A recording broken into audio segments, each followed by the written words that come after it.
The sound check from Chambers.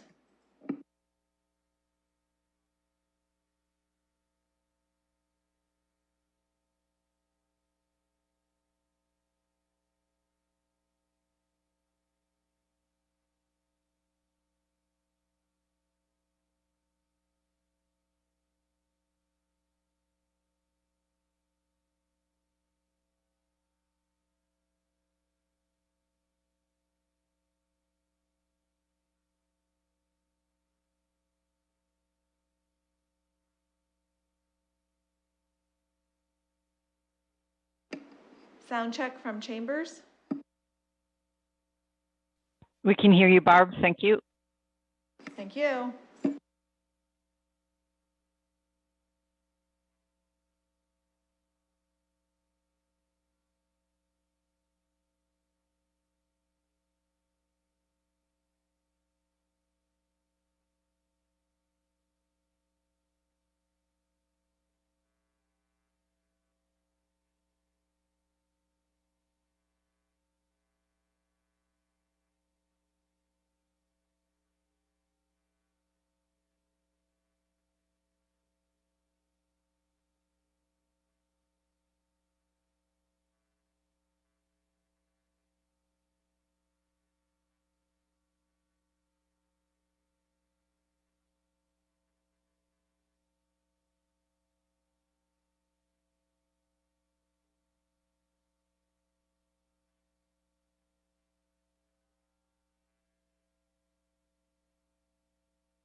Colleagues, we'll start in just a moment.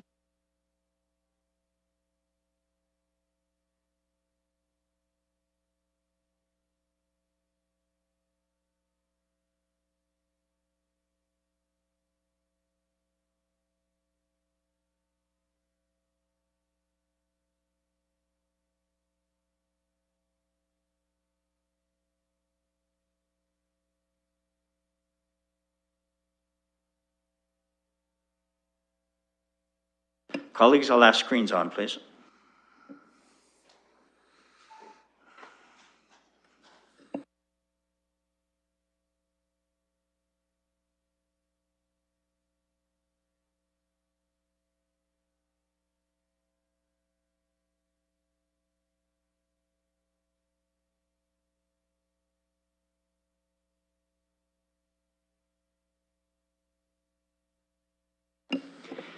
Thank you very much, and colleagues, again, I apologize, the delay was mine. I'd like to welcome the public to the 10th meeting of the Strategic Priorities and Policy Committee, a virtual meeting held during the COVID-19 emergency. We'd ask you to check the city website for current details of COVID-19 service impacts. Meetings can be viewed via live streaming on YouTube and the city website. The City of London is committed to making every effort to provide alternate formats and communication supports for council, standing, or advisory committee meetings and information upon request. To make a request for any city service, please contact accessibility@london.ca or 519-661-2489, extension 2425. To make a request specific to this meeting, please contact sppc@london.ca. Colleagues, I'll look for any disclosures of pecuniary interest.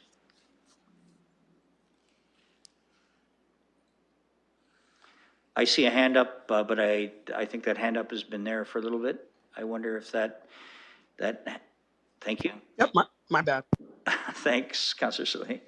I see no disclosures. We have two items on the consent agenda, but colleagues, we've been asked to separate those. The first 2.1 is the London Economic Development Corporation Activity Update 2020, and I'll ask colleagues if there are any questions. Mr. Mayor, I'll just look to speak to number 2.2 when that comes up. Thank you very much. Seeing none, I'll look for a motion to receive. Oh, excuse me. I'm sorry. Councillor Squire, please. Thank you very much. For Mr. Lakosha, late last year, the council approved in principle the idea of a film office and an allocation of funds towards a film office, which was to some of us was quite exciting. Since then, I've heard that maybe London Economic Development Corporation has some expertise in that area, may help us in that area, may get involved in that area. So I'd really appreciate an update on if there has been involvement, because I think working together is a great way to move forward on a film office, sharing the expertise that I know your office may have. So maybe you could update me without committing to anything, I suppose, that hasn't happened. I'll look to staff for a response, please. Through your worship, thank you for the question. Happy to provide an update. So in late April, we received the official go-ahead to do some work behind the film office. Since then, we've done numerous different pieces to move that agenda forward. The first one is creation of collateral materials, marketing tools, websites, and databases. That work is well underway, and we expect location databases, workforce, inventories, and other marketing collaterals that we can use to market London in markets such as Toronto and Montreal and others to be completed in the next month or so.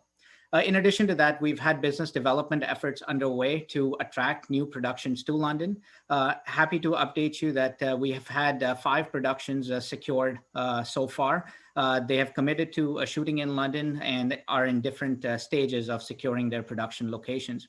We've also partnered with post-secondary, both Western and Fanshawe, on their creative arts training programs. And the idea is to start developing co-ops and internship and experiential learning outcomes at a very early stage as we start developing this. In terms of the Forest City Film Festival, we've partnered with them to do a nationwide pitch competition to attract more independent film productions to London. This would also include a portion of the production being shot in our downtown core areas to provide relief to hard-hit Main Street businesses. Some of the economic impacts from the productions happening in London is already starting to take place. We've received anecdotal evidence from small companies such as hair salons and makeup artists that have already been used with some of the productions that have come to London. But like I said, we've already started doing that since late April, but it's shown really tremendous positive impact already. Thank you. Thank you, Mr. Lacotia. Councillor Squire. That is good news, and I have to say that after we approved the film office, many people who I spoke to pointed to the expertise that the LEDC had already developed in this area, and so I'm pleased that you're involved. I don't think that's by accident. So thank you very much, and really I look forward to getting updates on this as we move into the future. It's obviously an interesting area, and I'm glad that it's sort of moving ahead, that it isn't sitting around at meetings and things like that, that things are actually starting to happen. So thank you for that update. Thank you, Councillor. Councillor Cassidy.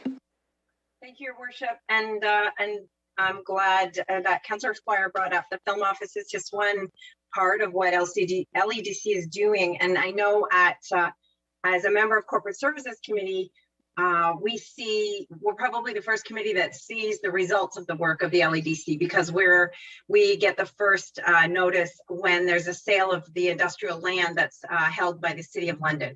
And it's always a file that has included substantial involvement from LEDC, and often city staff will put that right in their report that the work they did alongside LEDC is what led to these businesses coming to London and purchasing our industrial land. And then after it's gone through committee and council, then those land sales are reported out publicly at council. So that is a really tangible evidence of the hard work that's happening at LEDC. And I was personally very happy when we approved giving oversight of the film office with some funding as well to the LEDC, because I knew that was really good news. I knew that they would apply the same kind of principles that they apply in all their other sectors that they're looking after. I know that they would apply those principles to the film office, and it's wonderful to hear the kind of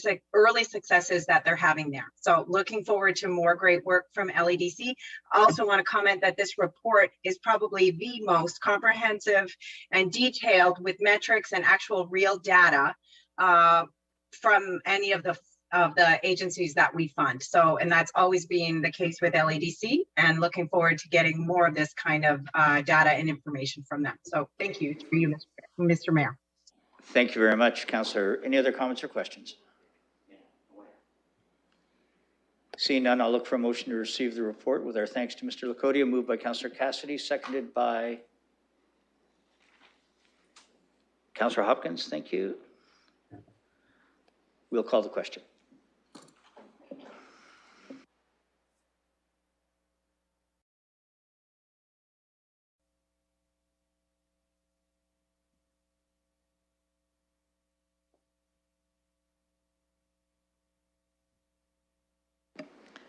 Closing the vote, the motion's passed 14-0. Thank you, colleagues. I'll turn your attention to 2.2, the London Community Grants Program Innovation Allocations 2021. Councillor Slee, you're first on the list. Thank you very much, Mr. Mayor. I'm really ecstatic and excited about this report. That's a lot of reallys, Councillor. Yeah, no, I had the opportunity to communicate with staff, and I needed to double check because the numbers really jumped to my eyes. And if my colleagues follow along, you may recall the motion that myself and Deputy Mayor Morgan brought back some time ago regarding allocating 25% of funding to support anti-racism, anti-oppression, and equity and inclusion projects for community grants. And when you look at the numbers today, you'll see that 86.5% of the allocation is going to support anti-racism, anti-oppression, equity, and inclusion projects.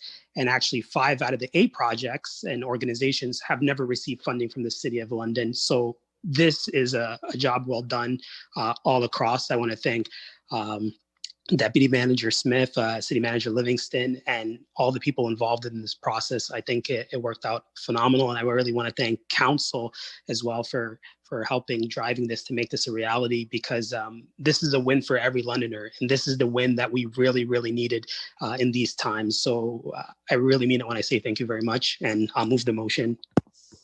So moved. Do you have a seconder for that? I see Councillor Morgan seconding. On my list, I have Councillor Turner. Thanks, Your Worship, and thanks to Councillor Salih.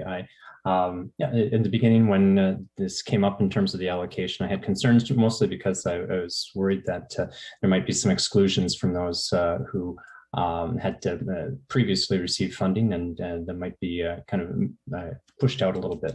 I think the report illustrates quite well how the policy has worked, and I'm actually glad to see the way that it has been executed and implemented, and I think it's making some significant headway in this area. So this is certainly to Councillor Selly and Morgan, Deputy Mayor Morgan, I would say well done, and the policy has been reflected quite well in what's being reported here.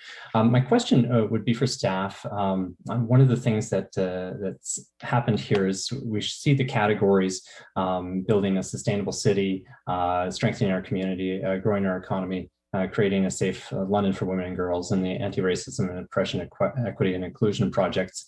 In all of these, most of them hit the strengthening our committee and anti-racism, anti-oppression, equity and inclusion projects. Only one hits the building a sustainable community, but none of them hit any of the other categories. When measuring against those things, are we looking to try and achieve balance in some of those other areas, or do we see perhaps that the strengthening our community might actually bleed into the other areas as well? Ms. Smith, do you want to take that? Thank you. Through the chair, that's a really good question, and we looked at that, and I think we're going to look at for the next round how our applicants respond to that, because they tend to pick one only where they can pick multiple. For example, when I ask my staff the same question, when we look at creating a safe London for women and girls, there's 5 projects that the panel and would have chosen that align nicely with that, along with strengthening our community, and same with building a sustainable city. So we're going to look at how we word that in our application for the next year, so that people can choose and articulate the rationale why it's okay to choose more than one area of focus. Councillor Turner? That's great to hear. Thank you. Thank you. I now have Councillor Hopkins on the list, please. Yes, thank you, Mr. Chair, and thank you to the previous comments that were made. I really do share the excitement of Councillor Selly as it relates to this grant program coming forward, and the work that staff have done on this, supporting the anti-Black racism and anti-Indigenous racism and anti-oppression diversity situation. It really, really shows that there's a lot of excitement here. So thank you, Councillor Selly and Councillor Turner for your comments too, because I know this was a conversation that we've had throughout the program. I do want to also make a comment here as it relates to 5 of the 10 funded recipients have not been previously funded. I think that's really, really important to see that.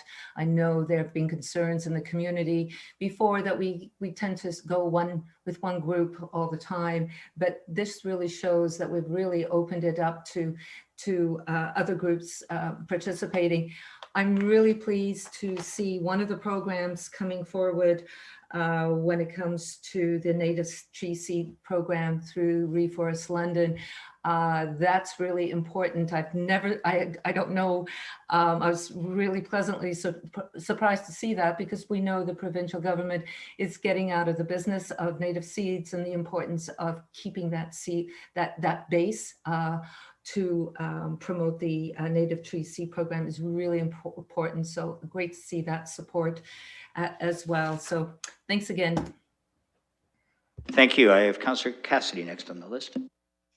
Thank you, Your Worship. I just jumping off of Councillor Turner's questions and Ms. Smith's responses to that. So I just want clarification that in the categorization columns, that's based on how the applicants, how they felt that their application met the criteria? Through the chair, that is correct. Okay. Councillor So- Cassidy, go ahead. Thank you, Your Worship.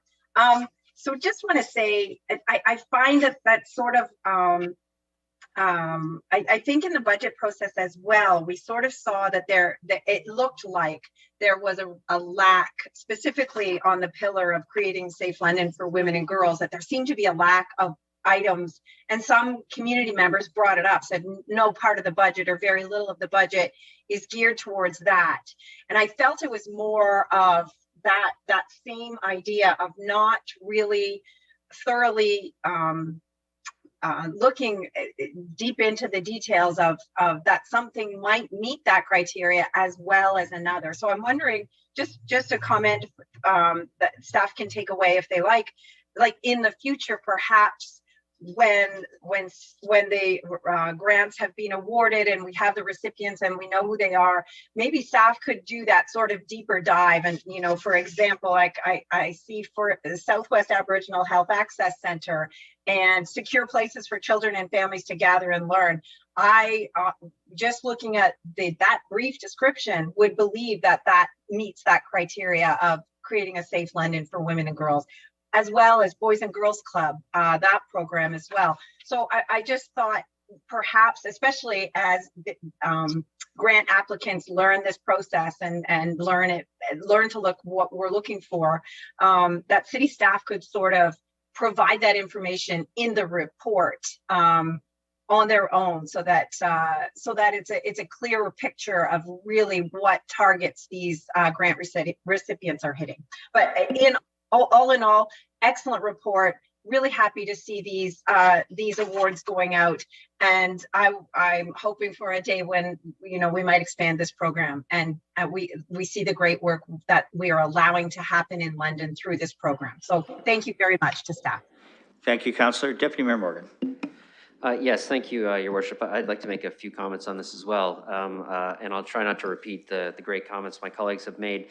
I will say on the components of the strategic plan that are addressed by this report particularly, I would just remind colleagues that this is one piece of a very large puzzle, just one piece. The way that community organizations through the granting program contribute to our strategic plan. The city obviously does a whole lot of initiatives on the strategic plan, but we also align our strategic plan in the budget process with boards and commissions.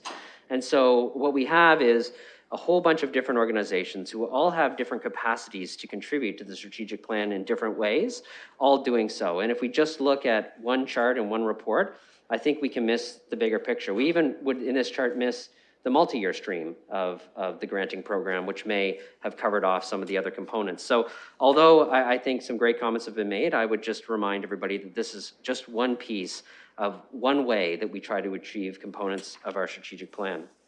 The next thing I'll say is, and I appreciate the comments my colleagues have said about both the percentage of the successful applicants that are contributing to advance our anti-Black racism and anti-Indigenous racism, anti-oppression, diversity, inclusion, and equity initiatives, and that 5 of the 10 are new.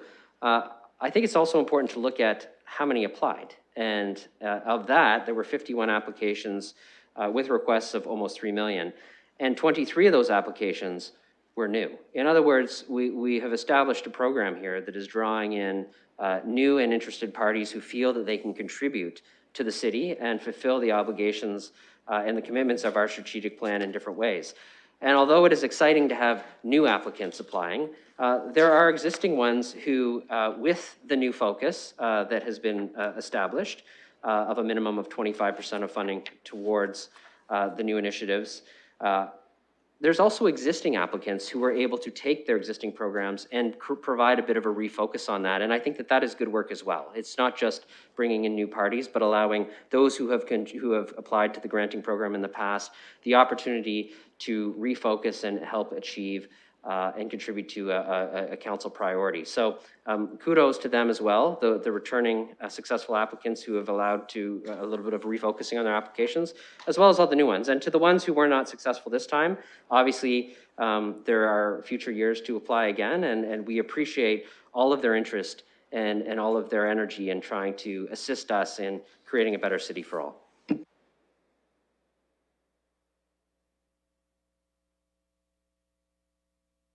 Thank you, Councillor Deputy Mayor Morgan. I'm now going to refer it to Councillor Lewis, please. Thank you, Your Worship. Deputy Mayor Morgan really outlined one thing that I wanted to emphasize really well, so I won't go over that completely. I will offer the comment to staff as they think about how they're revamping this in future years.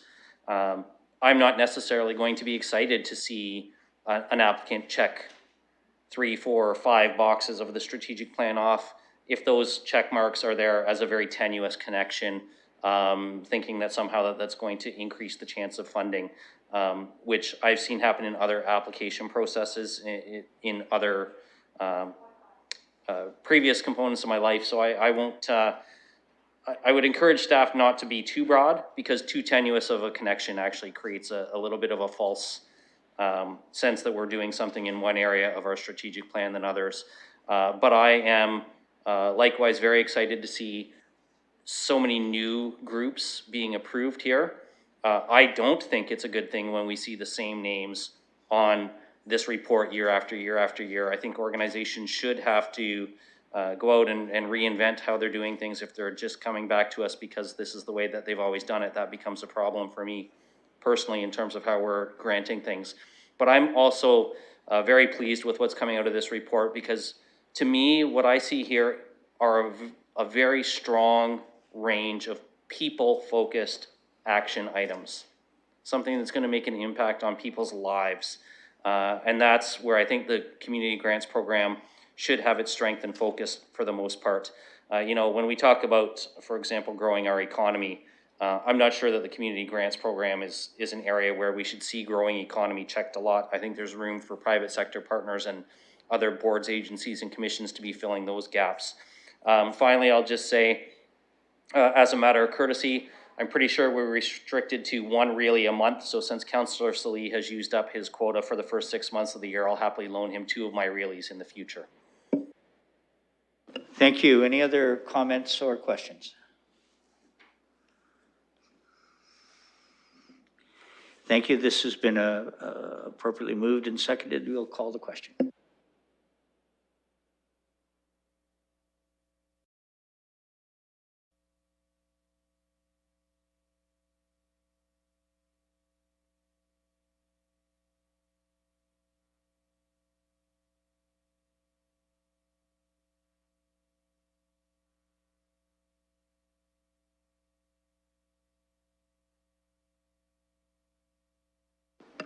Councillor Kayabaga?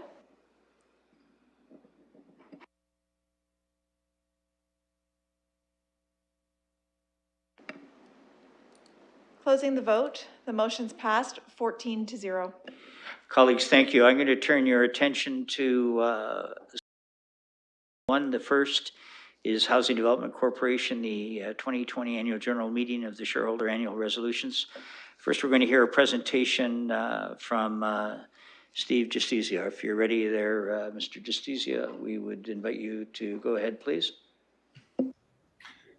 Thank you, Your Worship. And before I turn things over to Mr. Justizia, it's Mr. Cooper. Going to just address the committee, if I could, for a brief moment. Please go ahead. And I'm sorry I didn't recognize you first, Mr. Cooper. Go ahead. No problem, Your Worship. Thank you very much. As mentioned, Mr. Justizia and I are here today to provide the shareholder update for Housing Development Corp. I want to really highlight the great work that the Corp has done in the past year during a pandemic. The work that we've done as the corporation, and working with other service teams in the city to prepare our 2020 update for the Housing Stability Action Plan. This included a number of HCC activities. We also want to recognize in the plans that are underway to realign HCC staff and services back into civic administration. I think that work is ongoing, is a very important work. But before turning things over to Mr. Justizia, I just want to take a moment to acknowledge the Hcc staff. Like many of us, we're working through a pandemic. We've gone through some organizational review, and obviously our housing needs in our community are escalating. Our team here at HCC has remained dedicated to that work alongside our city colleagues. And although I wear two hats, I think recognizing the work that HCC and the team here at the city and have done is monumental. Our community partners and our ability to quickly adapt and change our housing needs on the fly have been monumental. So I think the team at HCC are a knowledgeable and passionate group, and we look forward to continue to work with the city as our organizational plans evolve. So with that, I'll turn it over to Mr. Justizia. The presentation is in the package, and I believe he is starting on slide 2 or slide 3. Go ahead, Mr. Justizia. Thanks, Craig, and through the chair. Good evening, everyone. I'll try to call out the slide numbers if that helps. Our comments are brief because we actually integrated a lot of the update this year into the Housing Stability Action Plan, which I believe is also on your agenda. And my first slide related to the highlights is your page 3, and recognizes the work that we do as part of the city's housing team to map and respond to local housing needs. The excerpts that are on your screen reflect that what you already know: few units, growing population in need, little change in some of our income levels that are related to those, and the rapid increase of the housing prices. To slide 4, the response to this is still focusing within the city strategic plan and the housing plan, of course, but with a much greater focus on the priority needs of specialized populations, especially over the past year, and working with partners, creating as many units as we possibly can now, which includes, of course, the rapid housing work that we are doing, but also creating that important pipeline for the future. The achievements that are listed on slide 4 highlight that in 2020, in addition to the work that we did in development, also working with the private sector related to the 32 units of housing that were acquired through bonus zoning. And these future units are now being aligned to prioritize populations through the agreements that we have with the city's Housing Stability Service Area. And I think we're one of the few municipalities doing this work, certainly to this level. And although bonusing will be ending soon, we see a future beyond bonusing. And of course, our secondary plans, including those for strategic areas like Masonville, will become the bridge to bonusing, between bonusing and future inclusionary zoning policies. So we are working with staff and with developers on exploring how these practices can make affordable housing part of every community. To slide 6 reflects some of the development plans, including the 72-unit development that was approved for funding and has already started construction at 744 Dundas Street by Indwell Community Homes, a great operator and an important part of our community for sure. And I also want to tie this back to the work that was done within council strategy with an approach that focused on specialized housing as defined within the strategic plan, and working with partnerships, including the partnership that they have now with Housing Stability Services. Slide 7 starts speaking to the pipeline and starts with the pandemic and of course the work that is dominated by that. Our work flexed to respond to these needs, and I want to echo Craig's comments about the work of our staff, and that includes the city staff, of course, as well, in quickly responding. We were very fortunate to have 122 baseline at a state of readiness prior to that, so that we were able to go from land acquisition in 2019, of course, this being a former city site, surplus land, to zoning approval in 2020, to construction and occupancy in 2021. And I think that reflects the value of having a specialized team that can work across an enterprise-wide city of experts, both within our group and within the city. And I encourage you all to take a look at the Get Involved site to see progress updates by our construction partner, Ellis Don. The next couple of slides speak to the building of that pipeline. And of course, that pipeline starts with the next project at 403 Thompson Road. and advances to the project at the other sites that were identified in your December report related to urgent housing needs. We also have the lands at the school sites that were acquired in 2020. So we have moved from site acquisition, obviously, to demolition of the properties, the buildings, and now next we will be working through the application, public participation, and development processes together with our municipal service partners, and as we transition in as part of that. The slide 9 reflects the projects to date, and of course, what needs to be said here is that public infrastructure is absolutely a product of many things: direct development, investments, negotiated agreements with private and nonprofit. So it's really across the board. And then to slide 10, the transition steps that we are underway right now will guide, of course, our next steps over the course of the next year, as will the council's 3,000 unit challenge related to 3,000 units in the next 5 years. The final slide reflects the financials. And as noted in that slide, the 2020 drawdown is mainly associated with the acquisition of the school sites and the work that we were doing to initiate the Rapid Housing Initiative. So with that, Mr. Chair, I and Mr. Cooper are available to respond to your questions. Thank you. Thanks very much. I'll look to see if there are any questions from colleagues. Councillor Squire. First of all, I can't help myself at noticing the flag behind Mr. Cooper's head. I have to say that hockey is still being played, and that if he wants to jump on the bandwagon, I'm available anytime, so we can have that discussion. I just wanted to talk briefly about affordable and what affordable is, because I think it's something that I know I talked to Councillor Hopkins the other night about it. There's definitions I know of what affordable is, and they're fairly broad, and I think the public doesn't really, they have something in mind themselves as to what they think affordable is. So can you tell me definitionally or conceptually, what does affordable mean to the City of London, and what does it mean to you as you're going forward? So, thank you for the question through the chair. I think the key to affordability is understanding that affordability is a relationship between cost and your income. And in your package tonight is the Housing Stability Action Plan 2020 update. And one of the things that I would point out in there is that when we talk about affordability in London, if you look, I believe there's a pie chart in that that reflects that 60% of our London renters have incomes of under $52,000. Most people would not, I think, assess that so many of our community have had fairly moderate to lower incomes. And in that realm, if you have an income of $52,000, then you are looking for a housing unit to be less than $1,000 per month, all inclusive.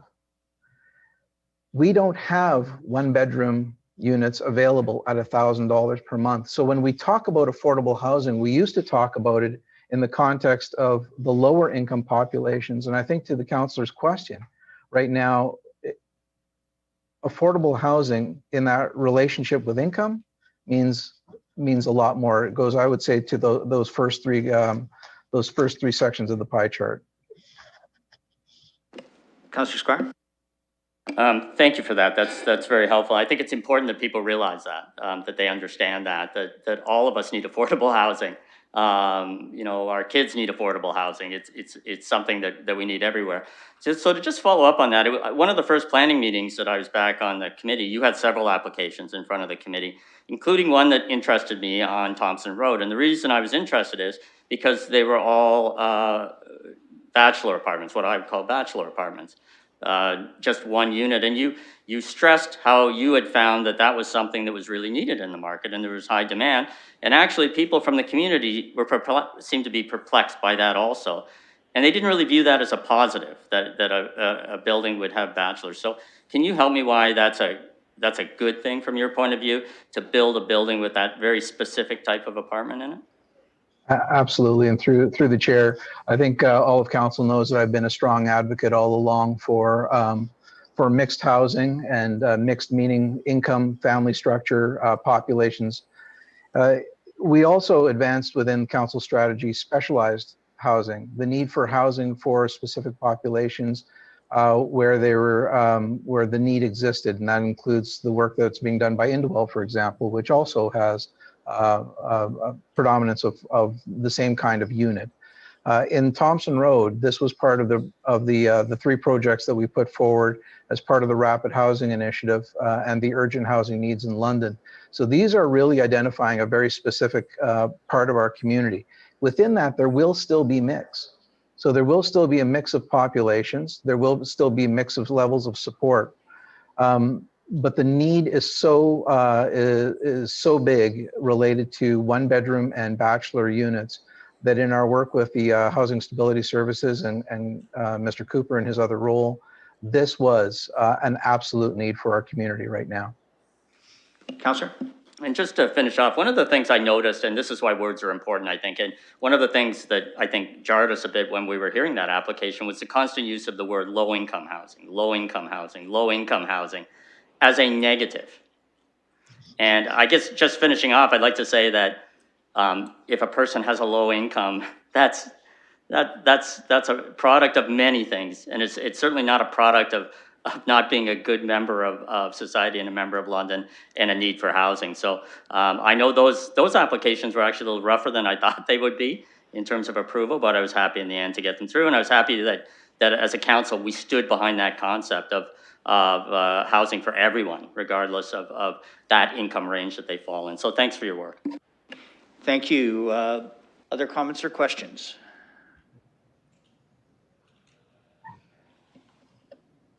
Councillor Helmer.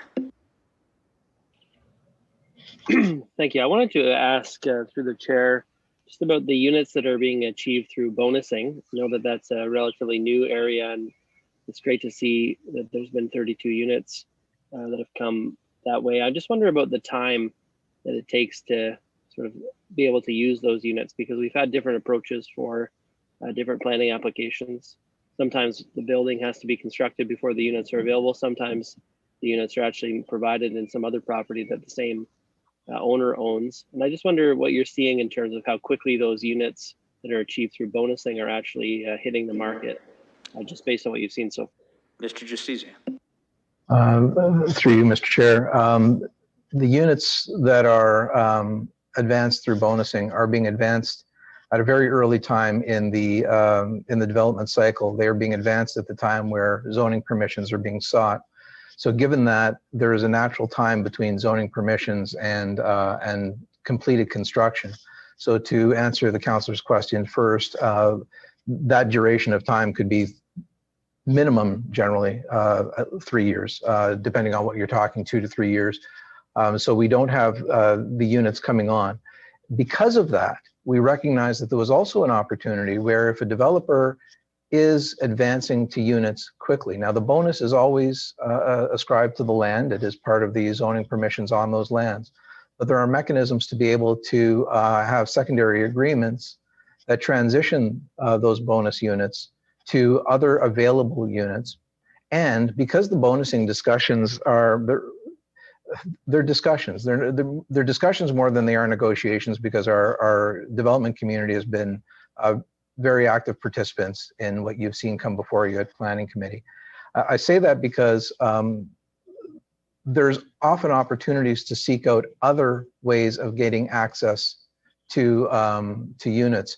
So there have been a number of cases now where through the bonusing conversations, we're actually trying to look to see whether or not there's other ways of being able to activate affordable housing and other ways of being able to access units that already exist. Councillor Helmer. Thank you. Any other comments or questions?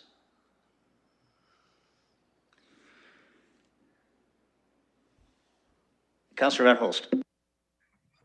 Thank you, Your Worship. And also thanks for the report and the work going forward on these. I guess I have a few questions. One, do we have any more school sites on on the horizon. Those are pretty exciting to the community because not only can we have some intensity, but there's room for providing some park as parkland as well. So that, I guess that's my first question. Do you want to stop that there? Then we'll ask Mr. Destisi. We'll come back to your next question. Thank you. Through the chair. There was a good conversation last night about this at CAPS, I believe, and the caution is always presuming anything related to school sites until they have entered into a very prescribed process related to the school's identification of surplus lands, which is governed under the Education Act. When it gets to that level, of course, we have the priority permissions that are provided to us as a service manager to explore them. But we always have conversations going on. We always have relationships with potential sites, not just with schools. We are working closely with our own realty services and with school sites. But nothing to the councillor's question that advances, as there is nothing currently in the surplus realm. Councillor? Okay, thank you. So, and back to the issue of affordable housing, and I sometimes think it's just as easy or just as well to call it housing people can afford. And I wish you would speak just a little bit to some of these projects, maybe the one on Thompson Road, maybe some of the others. How is it that we're able to gain the efficiencies, etc., in order to make the housing affordable for people when it's constructed? I'm sure there's a tight answer to that. Go ahead, give that a try, Mr. Destisi, please. Thank you. I think, Mr. Chair, the reality is that we're advancing lands and we are creating a pipeline. So the more work that we are able to do ahead of time to ready the lands and to ready the sites and to work with other governments and to work with our partners, those are all those pieces that come together to create affordable housing. So the more of that can be done in advance, the more likely we are to advance affordability within the project. I hope I'm answering the councillor's question. Councillor Van Holst? Yes, yes, I think so. So there we are. We've got some excellent work with the other levels of government, and we've also, because we're doing the work ourselves, are gaining some efficiencies. So I'm kind of excited to see that we're building something that was always my hope for the HDC.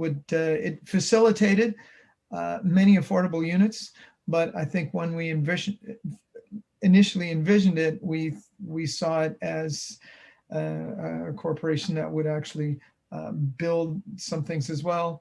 Those things are happening, so that's nice to see. So thank you, Your Worship. Thank you. Any other comments or questions? Councillor Lehman. Thank you. I just want to follow up a bit on Councillor Van Holst and Councillor Squire's comments regarding affordability. We hear a lot about affordable housing, which is around 80% of market rent. And I wonder, I'd like to ask staff, I hear also about rent geared to income. And I want to know, is that falls strictly under London Middlesex Community Housing, or does it also fall into the projects that HDC is developing? Go ahead, Mr. Destisi.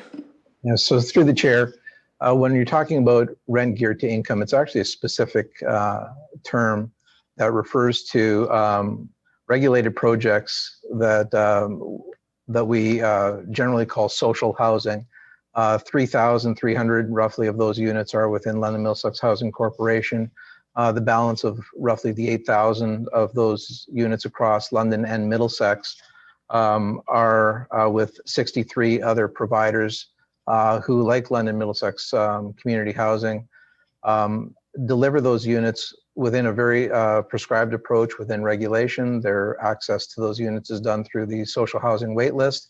And in general, there is a funding mechanism both for the building and for the administration of those units to the rents because those rents are really established at a very low rate for the most part. So rent geared to income, if you're talking about the sort of the formal language of rent geared to income, generally is ascribed to those social housing units. Rents based on income is what we do, and rents based on income is really around the affordability that I think the previous councillors were talking about. Councillor?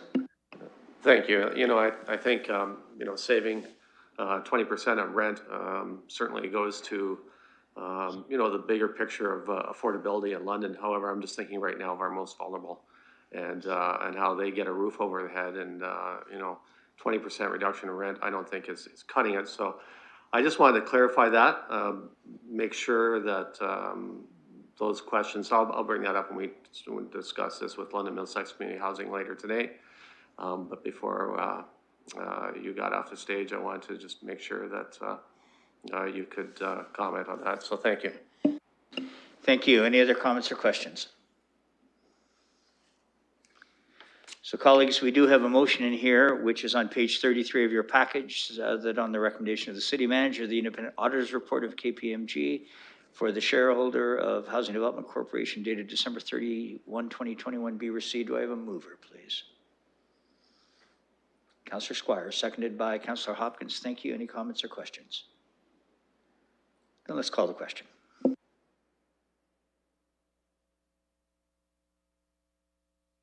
I'm sorry, clerk? My apologies, Mr. Chair. I missed the mover on that. Councillor Squire.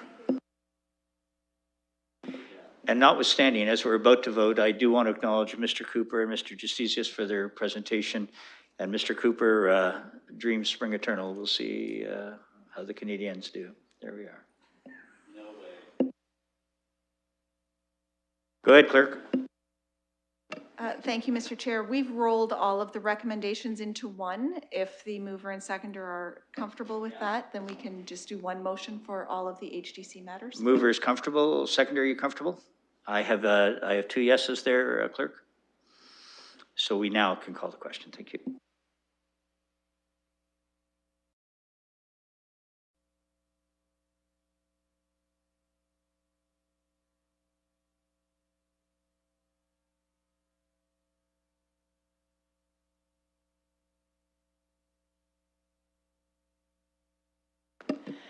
Closing the vote, the motion's passed 14-0.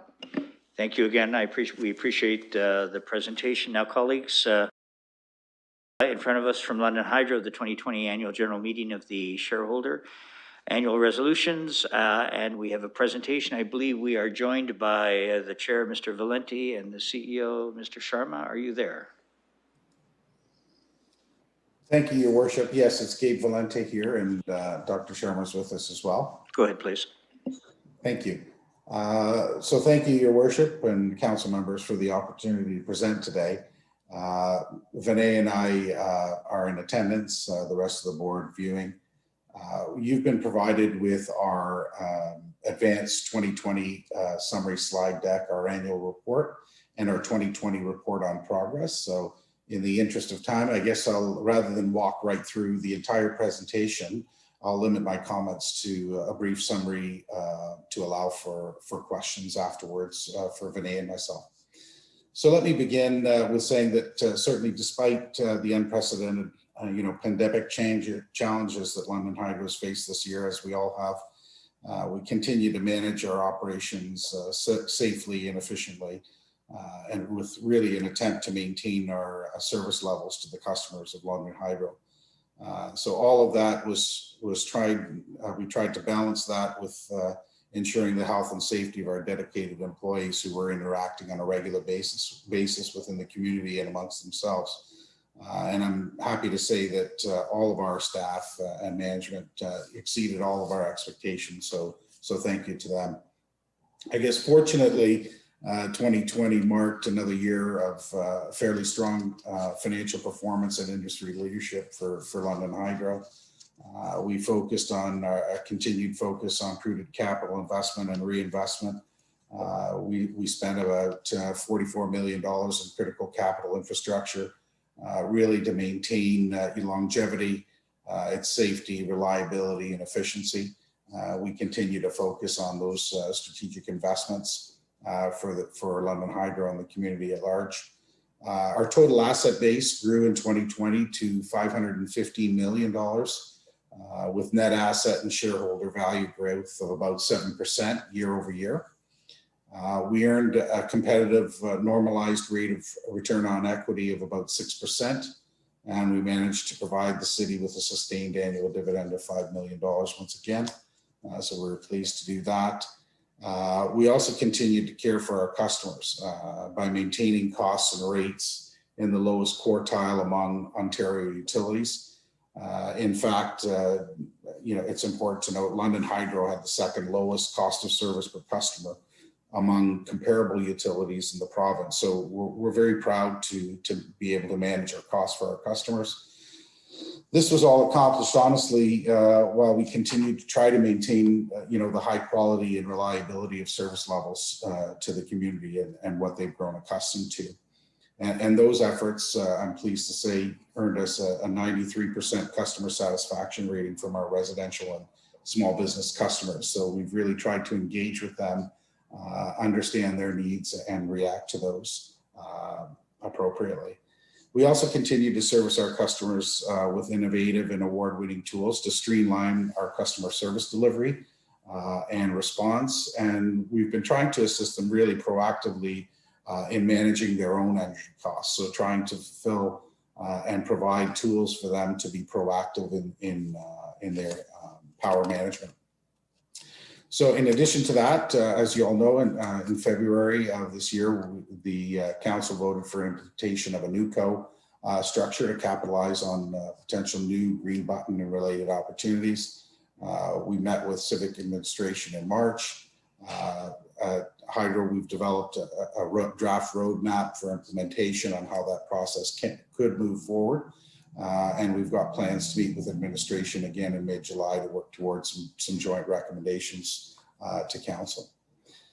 So overall, I guess 2020 really proved to be another strong year for us, both financially and a service level performance at London Hydro. And I'd like to publicly acknowledge again all our staff, management team, and certainly my fellow board members for their hard work and commitment, especially during these times. So we had a number of challenges, obviously, but we managed through them. So kudos to all of them.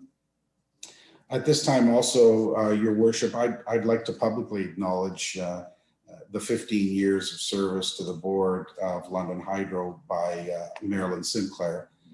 Marilyn is retiring this year from the board. She joined us in 2005.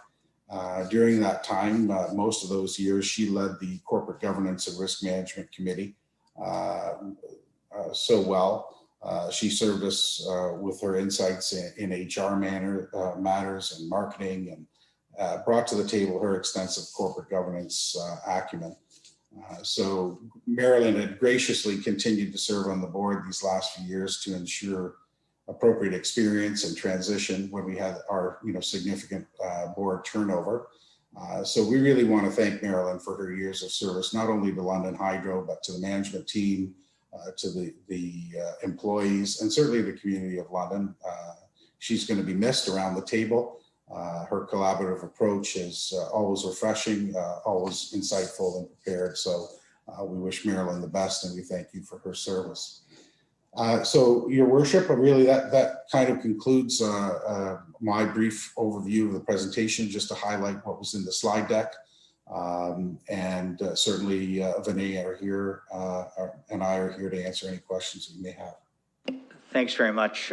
Any comments or questions for Mr. Valenti and team?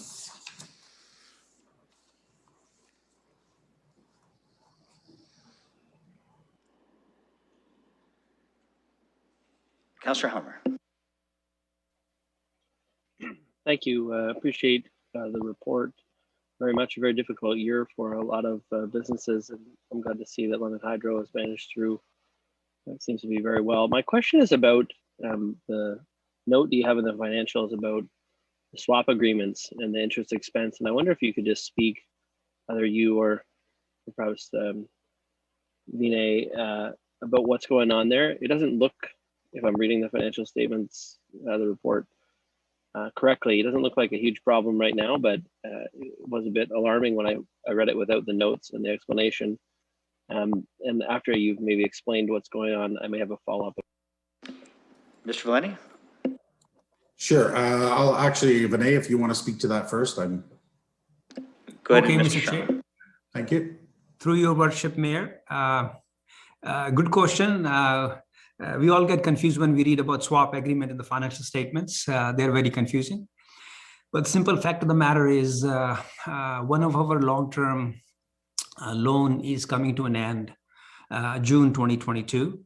And in late 2020, we found the interest rates were fairly low.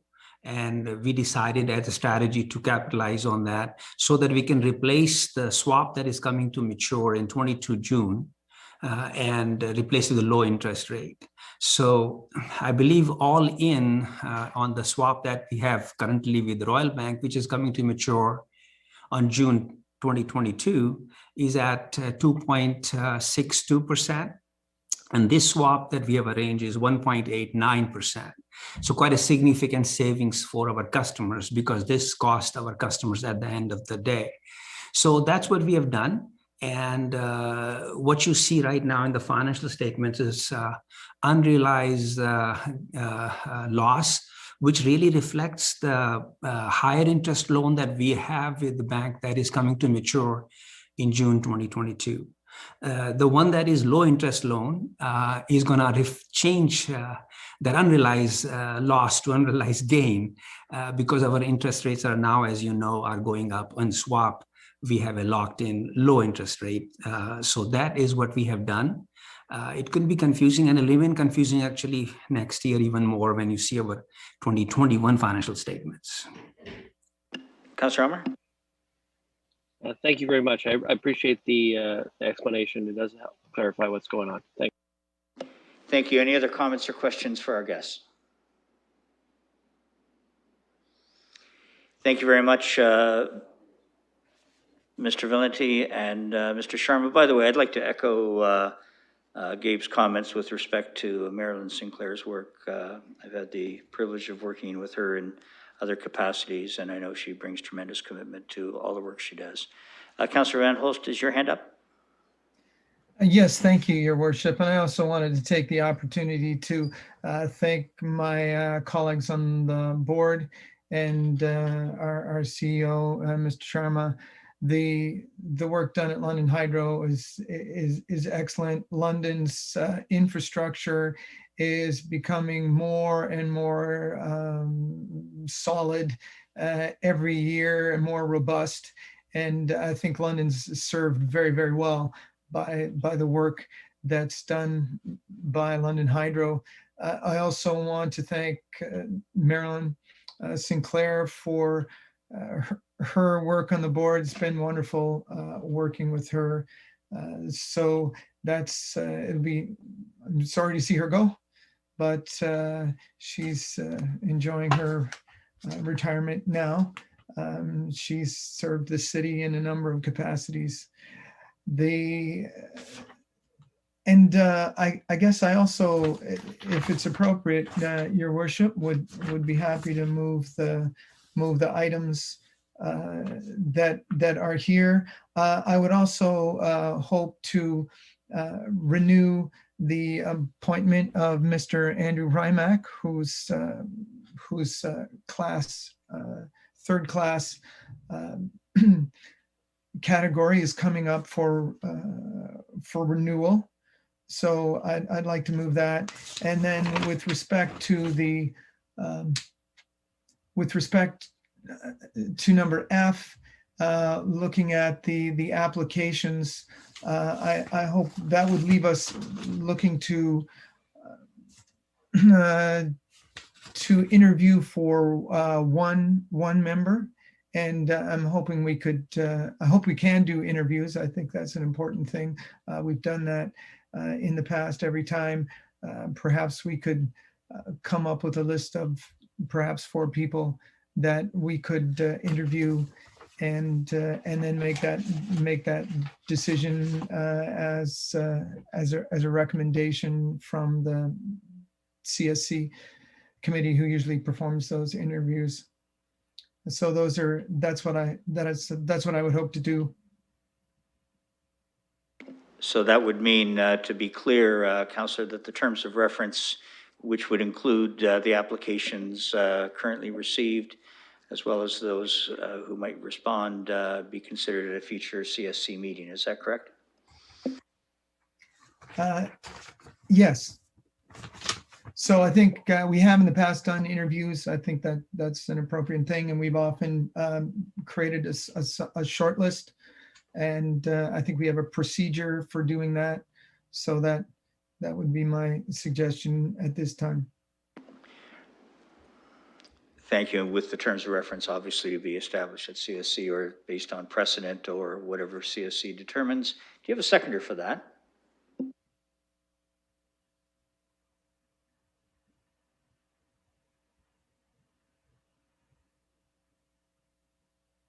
I have Councillor Cassidy seconding. Thank you. Comments, discussion? Councillor Helmer. I'm a little unclear about what exactly is being proposed. I think what Councillor Greenholz is proposing is that he would like to appoint, recommend to council right now that Andrew Hymack be reappointed, and then have SPPC now narrow down the list to say 3 or 4 people who we might want to interview at CSC, and then decide a recommendation to council from CSC about who should be the other vacancy, fill the other vacancy. Is that what Councillor Van Holst is? Well, before I go back to Councillor Van Holst, the others, I'll turn your attention to page 185, where the staff recommendation in terms of the proposed bylaw, Appendix A, be ratified and confirmed related to the annual resolutions of the shareholders. So that's all part of this, with the exception, as you've indicated, of the final appointment, which relates to the vacancy created by the pending retirement. Councillor Van Holst, do you want to add anything to that? No, Your Worship. I think that's fine. Is that clear to you, Councillor Helmer? Or to all of us? I'm not trying to put you on the spot. You posed the question. Is that helpful? Sure. Any comments or questions with respect to this? I see Councillor Hopkins. Go ahead, please. Yeah, thank you. So are we just voting for one new member, then just as the report suggests, 2, we're now going forward with confirming Andrew Harmack as who is already on the board, and just confirming that he'll go for another term, and then interviewing for 1 spot as opposed to 2. That's correct, Councillor Hopkins. Yes. So we are, if we support the recommendation, then Mr.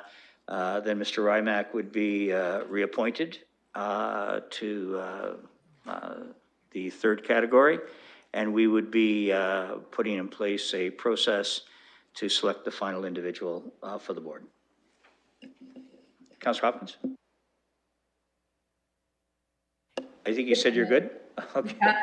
If I can just, through you to staff, just ask the question that why was it suggested that we consider 2 voting members in our agenda? I think I can answer that only because there was the vacancy prompted by Mr. Rymack's reappointment requirement and the retirement of Ms. Sinclair, but I'll let the clerk confirm that. Through the mayor, that's correct. If members refresh their e-scribe, they'll see a draft motion. Should be the first one that you see. There are a series, but just look at the first one. What I would ask for is some clarity as to whether or not it is the wish of the committee to re-advertise Some of the candidates that are on the current agenda have already been interviewed by this Corporate Services Committee. I'll go back to the mover on that. Councillor Van Holst, do you have a thought on that? Thank you, Your Worship. So can I ask through you if to the clerks, if this opening was posted or advertised? Clerk? Mr. Mayor, it's Kathy Saunders. I just wanted to add to Ms. Westlake Power's response to Councillor Hopkins' question. Although London Hydro had recommended a reappointment, we still would show it as a vacancy until council has made a decision. So we didn't predetermine that that council was going to reappoint the member recommended. So that's why you show two vacancy. With respect to Councillor Van Holst's question, the process is and has always been in the city clerk's office that if we have applications on file, we do not re-advertise. We place those applicants forward. We would only advertise if we have no current applications or if council directs us to do so. In this circumstance, these applicants came forward in 2019, as Ms. Westlake Power indicated. They were not appointed, but did ask that we retain their applications on file. We reached out to them in the beginning of June to ask them if they wish to leave their application to go forward, and they all indicated that they did, and that's why we did not advertise. And I would add to that, Councillor Van Holst, that your motion does not include providing an ad or going beyond the individuals on this list. So if it is the will of council to ask the clerk to do that, that would have to be incorporated into the motion. Okay. Thank you very much, Your Worship. So it has been a couple of years since we looked for candidates who would be interested. I do believe that there are a number more than one that had hoped to apply, I think, and might have been waiting for a posting. So perhaps I could amend the motion, if it's fine with the seconder, that in light of that, that we delay this the process in F until the next SPPC meeting. That would allow us to post that, and any other any applicants that have changed their that have in the last 2 years now become available to be board members might have the opportunity to apply as well. So I would look to Councillor Cassidy to see if she would be willing to alter the motion that we simply refer Part F to our next SPPC meeting.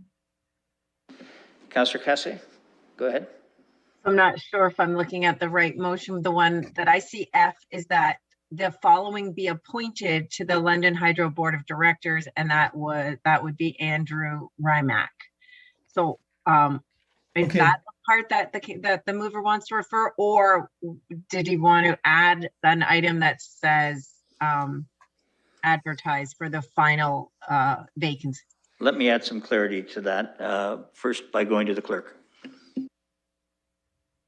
Thank you. Through the chair, the motion that I have prepared for the committee's consideration, I just noticed a typo in it, so now I've fixed that, is that the following actions be taken with respect to the London Hydro Inc. 2020 Annual General Meeting of the Shareholder Annual Resolutions.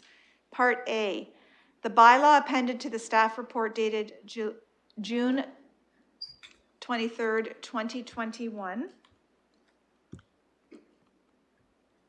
Sorry, I'm fixing another typo. Entitled a bylaw to ratify and confirm the annual resolutions of the shareholder of London Hydro Inc. be introduced at the Municipal Council meeting to be held on July 6th, 2021 it being noted that the bylaw will include an appointment for only one third-class director, A, RIMAC. And part B, the consideration of the remaining third-class director vacancy be referred to the Corporate Services Committee in order to consider applications following a call for applications, conduct interviews, and make a recommendation to council. So let me, Nope, thank you. is that clear? Is that clear, Councillor Van Holst, and are you comfortable with that as your motion? I would be comfortable with that, Your Worship. So it seems that there would be a call for more applications, and then the ones that we have on our list now, including any other ones, would go to the Corporate Services Committee, and they would conduct some process, including interviews, and then make a recommendation. That's correct. Okay, Councillor I'm Cassidy, very happy. Thank you. And Councillor Cassidy indicates she's prepared to support that motion. Any other comments or questions? Mr. Mayor, it's Kathy Yes, Saunders. go ahead. I just want to clarify one procedural matter. SPPC sits as a shareholder.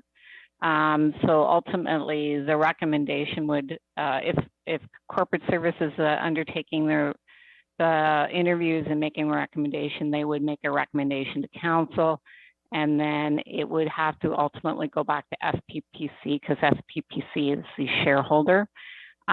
So in this circumstance, because it's a shareholder position, it may be more appropriate for SPPC to do the interviews to speed up the process. Otherwise, we can work around the CSC as well. Councillor Van, I've got Deputy Mayor Morgan looking to weigh in. Yes, on this matter, I recall doing interviews at the Corporate Services Committee for the Hydro Board in the past. Could not this simply make a recommendation through SPPC to council so that it would just flow back through that process if the clerk feels that the shareholder needs to authorize it? That way we could proceed as directed and it wouldn't go to council, then SPPC, then back to council, but just Corporate Services to SPPC to council if that's what we need to do. Let's go back to the clerk and ask that question. Ms. Saunders?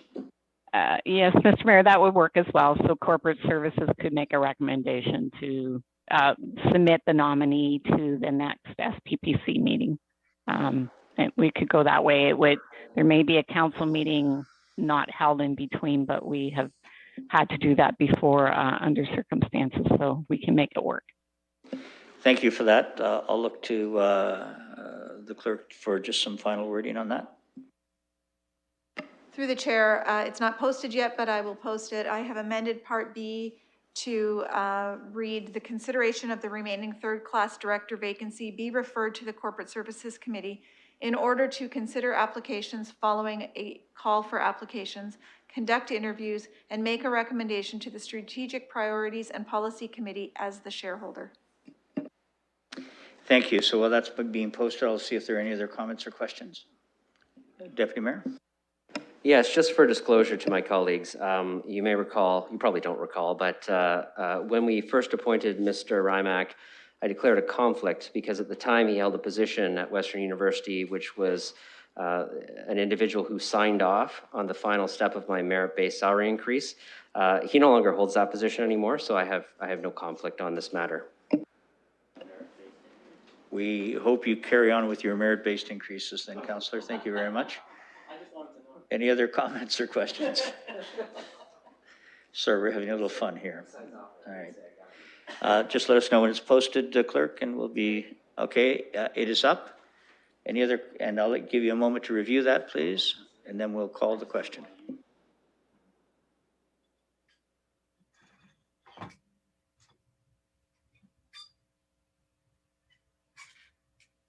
Any comments or questions, colleagues, further? Seeing none, we'll call the question.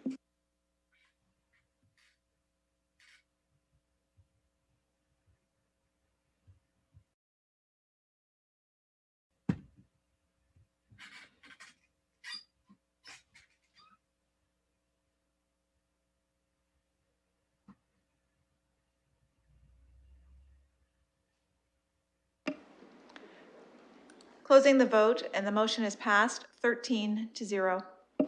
Thank you, colleagues. I want to share with you that Councillor Turner has had to leave the meeting, and that is my advise council when that has happened.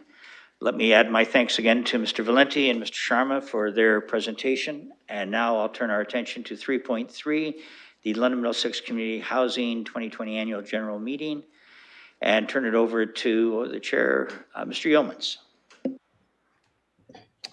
Thank you very much, Your Worship, and good afternoon, everyone. Our submission is, of course, included with the agenda, including our financial statements and the auditor's report. I'm also joined this afternoon by members of our senior leadership team, and our presentation's a little bit different this year than in the past. So, of course, as everyone appreciates, last May, Council approved an interim board to help guide the organization as it transitions back into a community-based board. On behalf of the board, I'd like to highlight areas of focus for the past year. It's really been an important year for us to focus and prepare for the future. There's a lot of important change that's on the horizon. The significant strategic focus of the board and SMT has been on preparations for those initiatives, in addition to our day-to-day operations. I'll be going over a number of themes with you this afternoon as well, all relating to our obligation to be a good landlord with our existing tenants, to renew our housing stock, and to advance opportunities to expand in order to assist the community need for more affordable housing.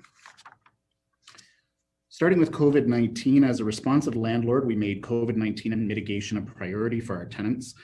We had a COVID task force that met formally on a weekly basis and informally to address emergent matters as a result of monitoring and provincial changes.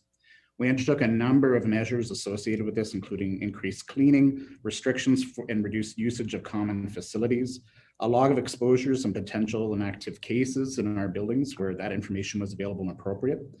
We had regular communications as well with our tenants using physical means and also digital opportunities as well. Importantly, ensuring that we have tenant relations staff on site was a really key priority for us as well, to ensure that some of our tenants that have heightened mental health concerns were able to be addressed and supported during this difficult time. Policy development was another key thrust for us this year as well. There's lots of important governance work that was done in 2020 by administration and by the board. Our focus really was on continuous improvement to advance the sophistication of our organization, to provide guidance on relationships with our tenants, and to best prepare for our new initiatives such as enhanced building security and regeneration. Our policy reviews also included an anti-racism and anti-oppression lens, especially for the use of force policy, and it will include training sessions associated with unconscious bias and anti-oppression as well. In our package submission, you can also find the list of policies that were approved by the board this year. Moving on, building safety and security was another key priority for us this year as well. And this is thanks to Council's leadership in approving Business Case 19 with the multi-year budget. So we've really been able to advance and improve safety and security in our buildings in 2020. The specific actions this year included hiring a security manager and community safety specialists. A number of security cameras were installed at sites throughout our portfolio. We increased the presence of our community safety unit staff in buildings to address tenant concerns and to create a visible commitment to change as well. And then finally, we also developed an emergency preparedness policies and procedures associated with those as well to make sure we're ready to address any emergency that arises. At LMCH, we're proud to be the second agency board and commission to have an approved and published asset management plan. This is particularly important due to the condition and age of our buildings and the associated assets. I'd like to extend a big thanks as well to the city's asset management team for their advice and assistance to align our approach with the one conducted by the city for their asset management plan. Our AMP, though, has identified that we have a lot of work to do. We have an infrastructure gap of approximately $159 million, and we're seeking to have our core assets in fair condition by 2029.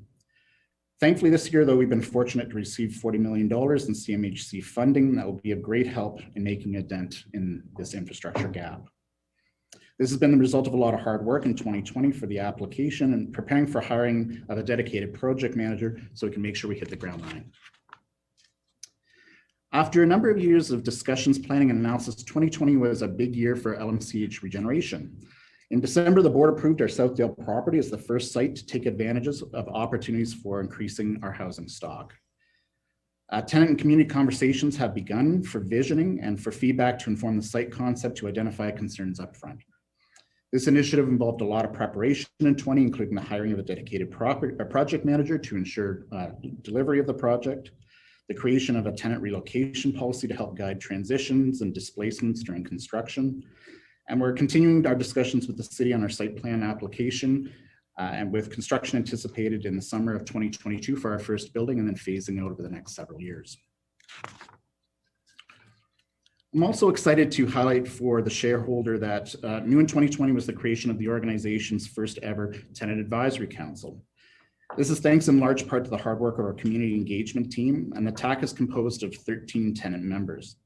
It's been established as an advisory committee to the board to provide input, suggestions, and feedback on system-related matters affecting all tenements in our corporation.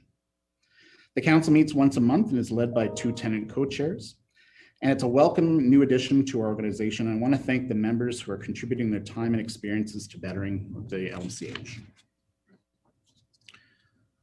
I'd like to wrap up this year as well by highlighting that there's a lot of work that's on the horizon. We've highlighted some of this in our publication as well. Although this is a 2020 report, we think it's important that you're identifying and aware of the key priorities for us as we go forward.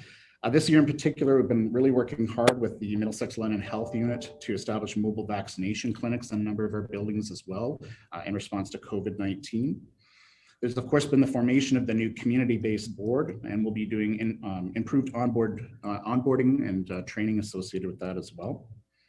We've also commenced the recruitment of a new CEO who will be selected by the new board. This individual will be instrumental in continuing to advance strategic initiatives of the organization.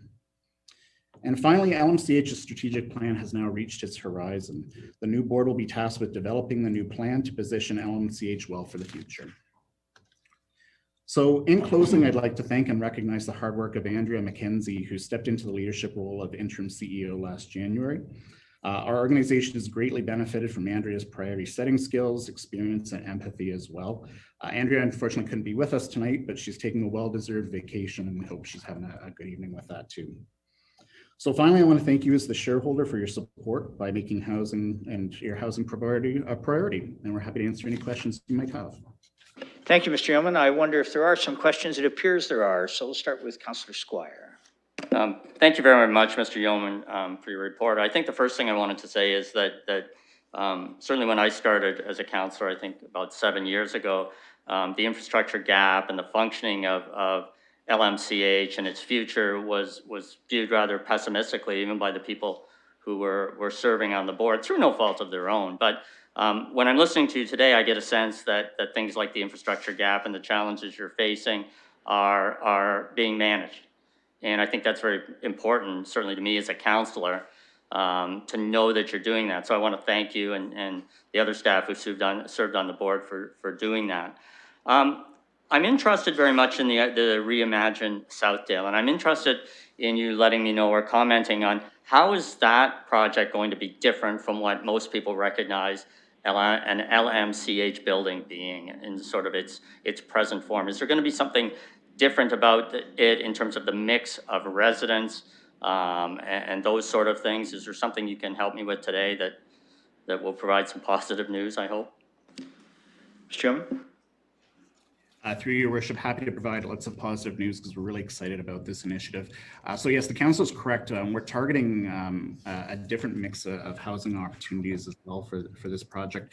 It'll of course have the social housing opportunities that the site currently has, but we'll also be providing opportunities for affordable housing as well. And we're exploring opportunities in the future to actually add market units as well to the portfolio too. So that could be for the Southdale site and some other sites going forward as well. So we think it's going to be a really great opportunity to really mix up the community quite well and also to look at different housing forms that could be located on the site. Presently, it's a pretty underutilized townhouse block. Thank you. Councillor Squire? So I did meet with Ms. McKenzie earlier in the year, and I sort of got that preview from her. I can't tell you how important that is, the idea that we're moving to a different way of delivering housing. And earlier, we talked a little bit about stigmatizing people in terms of their income levels and the type of housing that they were looking for. And I think the step we're taking, Reimagine Southdale, that you're setting the stage for is really important in that regard. I know that the biggest challenges in housing will come when you don't have the diversity in the housing and the people who are living there. So I think that's the future of London Middlesex community housing. I'm glad we're getting started, and I'm glad that things seem to be on the right track. So thank you for your report. Thank you, Councillor Squire. Any other comments or questions?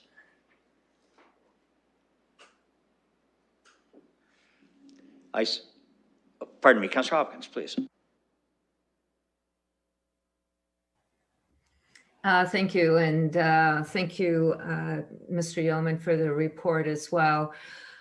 I think it's really some good news here. I just want to go back to Councillor Squire's comments about the townhouses on Southdale, and we're starting that regeneration project, which I think is not only needed, but again, it is the start of how we bring back our housing in London Middlesex community housing. I think it is really, really important. It's been a concern. I know when I was on the board, how do we do this? How do we get started? It's great to get the funding and the money. And we know as a council, we've put lots of money into housing as well. So lots of good news here. The Tenant Advisory Council, I know when I was on the board, that was a conversation that almost can this happen? And it's really great to see the advisory council being set up with 10 members moving forward. So great news. I do have a quick question, Mr. Chair, through you to Mr. Yeoman about the infrastructure gap. He mentioned 150 million. I know we've received about 40 million, but if he could expand further on how concerned should we be about this infrastructure gap? I would think as we move forward, it would only build and get greater. Mr. Yeoman. Through your worship, so as I mentioned, the $40 million is a great success story for the city writ large, and thank you for council's leadership on putting that forward through the multi-year budget. It will, of course, be making a dent in the infrastructure gap. We still have quite a long way to go. 56% of our assets, according to the asset management plan, are in poor condition. So we have a long legacy that we have to address going forward, and I imagine we're going to be looking at some funding requests that'll be coming up to the next multi-year budget process. Councillor Hopkins. Yeah, thank you for that, for the heads up. I'm not surprised, and I'm looking forward to knowing a little bit more on how we can shrink that infrastructure gap. I just want to make a quick comment as well, and a big thank you to staff. I really appreciate, I know we're the stakeholder, this is normal, but I do want to speak to the reports that we've received here tonight from staff, given that housing is a big conversation and it's very, very complex as well, and how we understand it is important to council. So I want to thank staff, not only at London Community Housing, but all the staff that are involved in this and bringing these reports to council so we can understand the decisions that we have to make forward. It is really important, and I know the time that goes into this and how complex it is, that it's, I just want to encourage you to continue with these reports. I know we didn't even really, we touched upon the housing stability for all plan, and again, London Middlesex Community Housing was mentioned in that too, but how that plan brings everything together. I know coming as we get out of COVID, the concerns and the challenges are going to be adding to the housing challenges that we already have. So I just want to encourage staff to continue giving us the information that we need to make these decisions. Thank you, Councillor. I have Councillor Cassidy. Thank you, Your Worship. I just want to, through you, say thank you to Mr. Yeoman for this presentation, and thank you to the entire team at LMCH. When I think back about a year ago, where we were and how daunting this task seemed of turning this ship around, and not just, when something is really challenging and there are so many parts that need to be addressed, and almost a feeling of hopelessness there, it can feel like an impossible task. And I just want to say the team at LMCH, the interim board, the staff there, they've given me that feeling of hope again and optimism. And to see the report that's been presented tonight, it's really, you know, rather than just fix one thing or deal with these repairs or deal with those renovations that need to take place, they've hit everything all at once. With the Tenant Advisory Council working through a pandemic, setting up pop-up clinics at the LMCH locations for their tenants, this asset management plan, improving safety and security, all of this happening all at once and really making great progress at every step of the way. I'm really happy to see the work that's taken place over the last year and a bit, and the really hard work and dedication that's been shown here. And I just want to say thank you for that. I'm looking forward to continuing to hear good things. I'm looking forward to that funding request, because we know that community housing in London before the last multi-year budget was woefully underfunded, and that last budget started to see that shift taking place. And so I'd like to see us continue down that road and really do some really good things in this area. So again, thanks a lot. Thank you. If I can paraphrase what you said briefly, Councillor Cassidy, if it's hard, most people can try, and if it's impossible, we give it to Mr. Yeomans and his team. There we go. Well done. Thank you. I have Councillor Van Holst on the list. Thank you. My colleagues have said it very well. I'll be brief. The importance to housing for London of the LMCH can't be overstated. It's crucial that this piece work out well for us, and it's beginning to work out well. So thank you. Thank you. I have Councillor Lehman. Thank you. Through you, Chair, to Mr. Yeoman. You spoke about enhancing the security of our facilities there. I wonder if you could speak to the progress being made on the availability of on-site social services for the tenants of LMCH. Mr. Jones.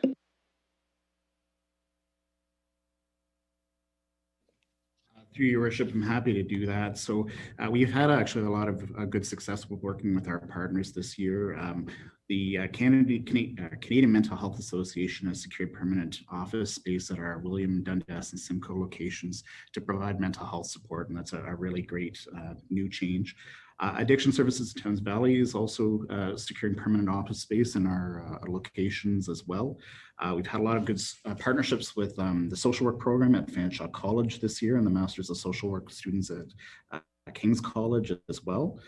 Also, we've got a lot of really good community cleanups with London Police Services at our family sites. So we're doing a lot of outreach to really help our tenants from a programming perspective and also to help address some of the unique needs that our tenants have.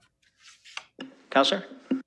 I find that very encouraging. Thank you, Mr. Yeoman. I think that's a very important piece of the puzzle. It's important to provide, shelter, but it's also very important to have accessibility of these services as those suffering transition, off the streets and into more permanent housing. So thank you very much, and I encourage you to continue on those efforts. Thank you. Any other comments or questions for Mr. Yeoman?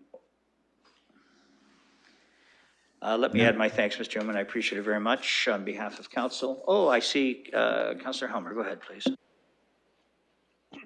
Sorry about that, Mayor. I thought you saw me when I had my hand up earlier, but it was too brief. I just had a question for Mr. Yeoman through you about, there was a lot of staffing increases approved in the business case 19, to help bring up the staffing levels. Obviously, the pandemic would have impacted, I think, the ability to hire a lot of those people and to fill out all those positions. How does that look in terms of the overall staffing levels within community housing, say for the rest of 2021? And how's it going in terms of overall implementation of that rather large scale up in resources? Mr. Yeoman? Through your worship, you bet. So we've had quite a campaign this past year for hiring. As the councillor indicated, we've got a number of key positions. We've hired, as I mentioned, our security manager, 3 community safety specialists. We've hired a project and facility coordinator to handle pest control as well. Of course, we've got our Reimagine Southdale coordinator that's been hired. We also have a coordinator and project manager that's been hired related to CMHC funding as well too. So we've actually been able to attract a lot of really great talent to the organization, and hopefully that will continue in the years to come. Councillor Elmer. Thank you. Any other comments or questions? So colleagues, there's a couple of things we need to do. Again, thank you, Mr. Yeoman. A couple of things we need to do as it relates to the board composition, and this was established through our council meeting on April 23rd. We have 2 members of council that need to be appointed, and we've had 2 sitting members, Councillors Pelosa and Cavaga, and we have 4 individuals that have to be appointed, at least 2 coming from the tenants of LMCH. So with that, I know that Deputy Mayor Morgan wants to move motion. Go ahead, please. Yes, and bear with me, colleagues, because I want to explain my reasons for doing this. So if you see the attached letter to the added agenda from the Housing Corporation, you'll notice in that letter that a part of the shareholder agreement has the board review the director qualifications as outlined in the agreement and make recommendations to municipal council. And this is a particularly different time for when we appointed, because we have to reconstitute the whole board here. And although normally we're just selecting a couple of positions as the different class directors would come up, I think given that the board has considered the diversity of the services as well as the qualifications of the directors outlined, they've made some recommendations. If there is no significant objections to colleagues, I think one of the ways we could proceed here is, and that I'd be willing to move the motion, is to appoint the recommended directors from the Housing Corporation. That includes the 2 continuing first-class directors who are interim members. It would then require us to appoint second and third class directors, of which I think there's an advantage to divide the tenants so that there's some continuity of having a tenant on the board, since we're required to do so, as well as the 2 recommended community members, knowing that then we would have a staggered board that then would come up for renewal, and we could go back to perhaps a more normalized process of interviews and elections and those sorts of things. So if there isn't significant objection from my colleagues, I'd like to put that on the floor, that we appoint the members that are mentioned in the letter. I've suggested the clerk slot them into the different spots, and that we deal with the council appointments after we conclude that particular process. So I would be willing to put that on the floor. If I hear everybody having significant objections to this, I'll probably end up withdrawing the motion, but I'd like to see if it floats for now and see if we can take care of this as efficiently as possible.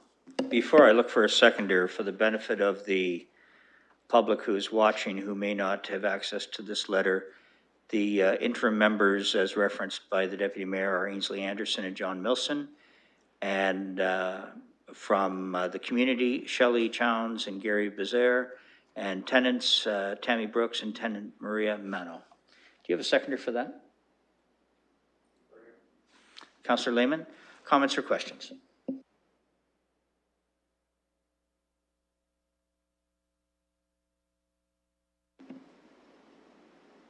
Seeing none, we'll call the question.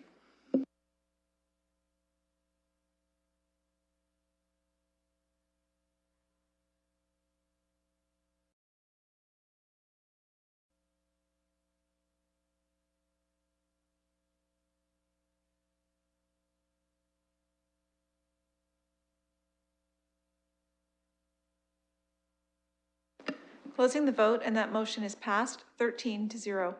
So colleagues, that takes us now to the staff recommendation, which had to incorporate, in order it had to include the board appointments. And so you'll see Appendix A, which is the proposed bylaw to ratify and confirm the resolutions of the shareholder, annual resolutions, excuse me, of the shareholder of London and Middlesex Community Housing, Inc. And therefore, I'll look for a mover of the staff recommendation as, oh, I'm going to go back to the clerk because she sorts me out on such things. Go ahead. Sorry, thank you, Mr. Mayor. There is still the blank space of the councillors. Thank you. Sorry, that's why we have clerks and more than one clerk and only one chair because they're much wiser. So we have here the opportunity for colleagues to either nominate or self-appoint for the 2 staff positions that are there. I want to acknowledge I have got Councillor Hopkins who wishes to be recognized. Go ahead, please.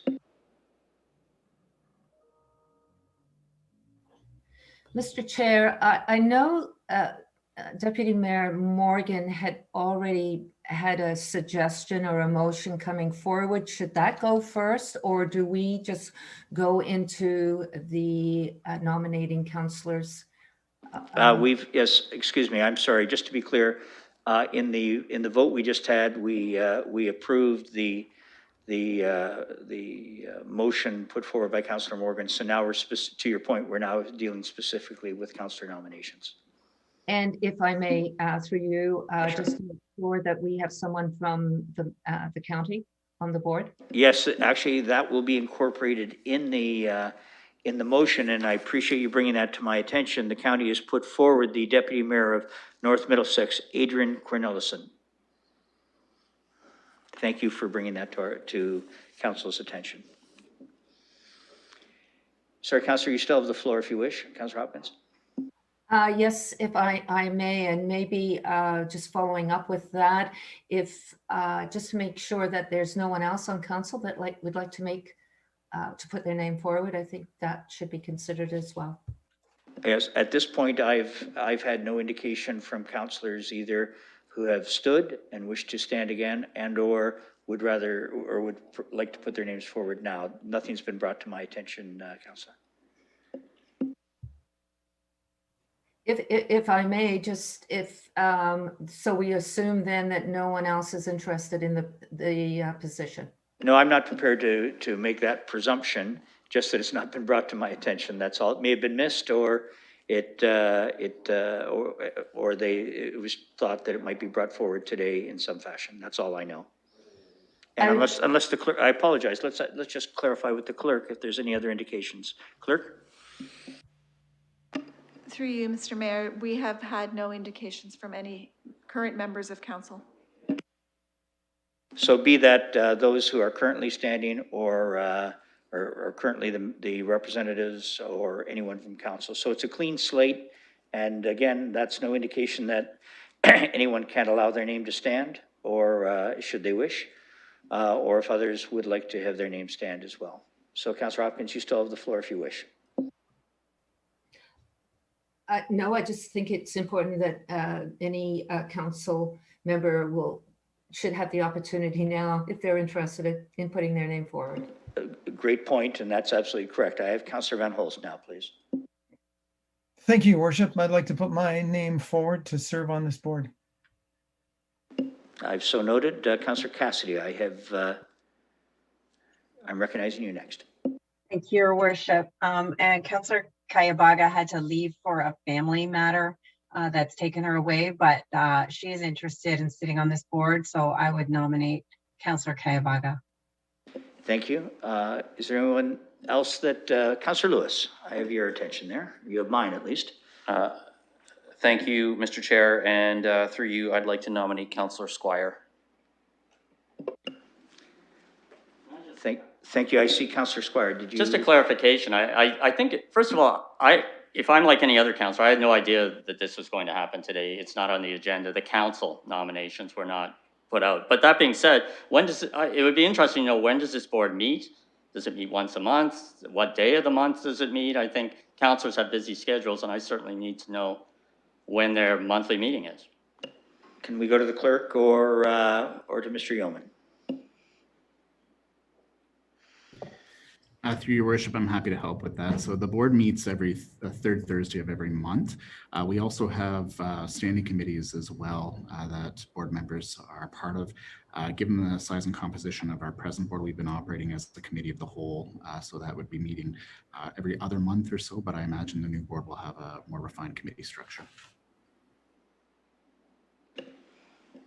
Thank you. It doesn't address the question though, although it was in the reference. I'm not sure it was absolutely spelled out, Councillor Squire, but to come to your point, it certainly is in the document that we have in terms of the general meeting of the shareholders. That's fine. That's when it comes out. I'll let my name stand. All right. Anyone else wish to allow their name to stand?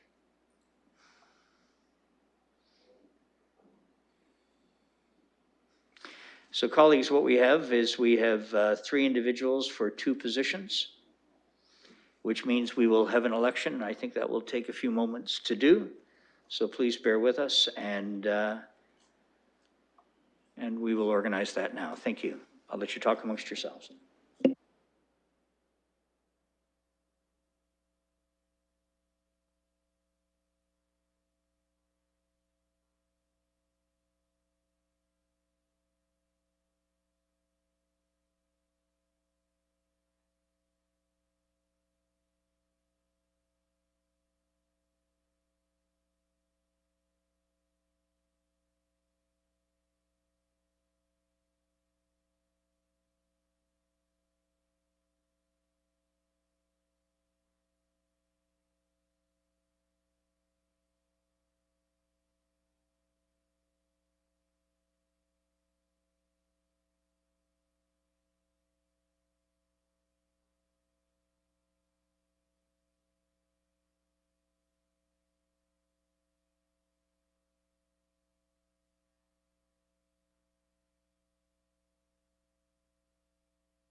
I'll ask the clerk just to explain the voting process we're about to go through.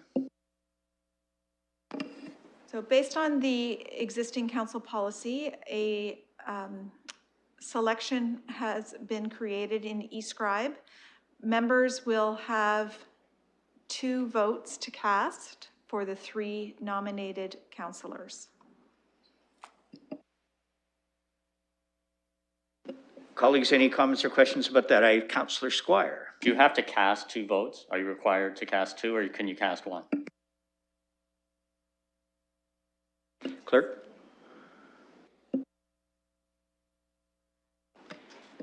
Clerk? Through the chair, with apologies, we haven't used this for a little bit. I believe that you are able to submit just 1 vote.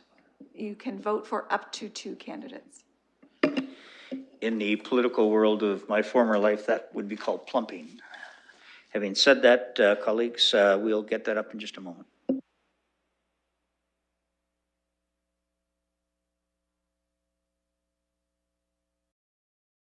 It's now on your screen.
Closing the vote, and Councillors Squire and Van Holst received the most votes.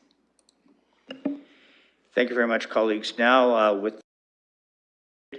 I'm now going to turn us to the recommendation, and that election completes the necessary information for the proposed bylaw, which is Appendix A. And for that, I'll look for a mover, please. Councillor Lewis, seconded by Councillor Van Holst. Any comments or questions? Seeing none, we'll call the question. In a moment.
Good, clerk, if you could just read the motion just for clarity, please.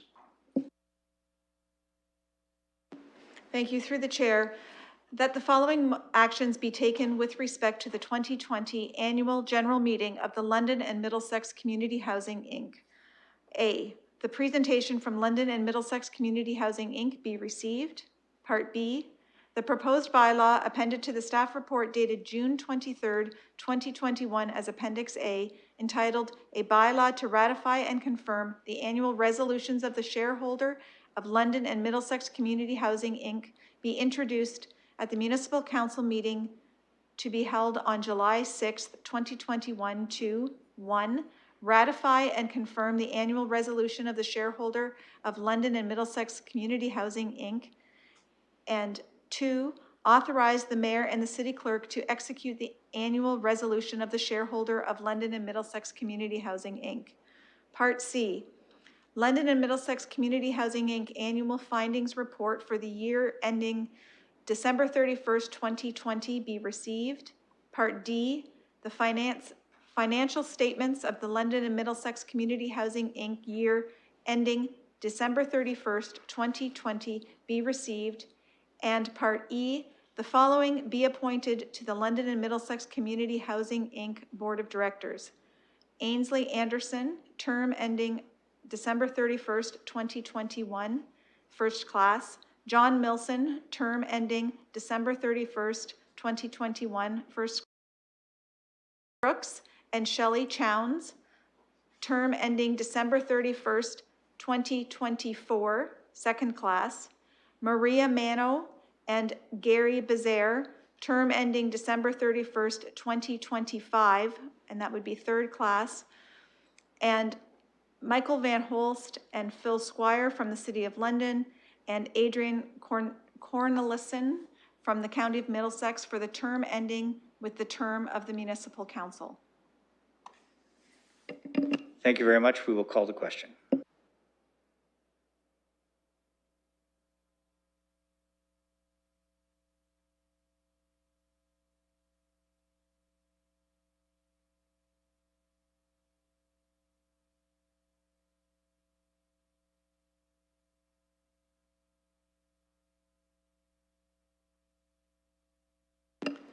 Closing the vote, and the motion is passed 13-0. Thank you, colleagues. And for the benefit of the public, we are now on item 4, items for direction. And the first 4.1 is the third report of the Governance Working Group. I'll call on the Deputy Mayor, please. Yes, the third report of the Governance Working Group has just one item, just to recap. For colleagues, we received an interim report, number 6, on the advisory committee review, and we have received that and then asked specific. Thanks, you'll move to accept the report, to move the Yeah, report? just let me finish it. So I'm going to move the whole report, but we've received that and directed staff to go and get feedback on that draft terms of reference from the advisory committee. So they're in the process of doing that. Thank you very much. Before we ask the Deputy Mayor to move the report and get it on the table, I will invite any comments or questions on the governance working group as reported. Seeing none, are you prepared to put that on the floor formally, Councillor? Deputy Mayor, yes. Seconded by Councillor Lewis. Any other comments or questions? Seeing none, we'll call the question.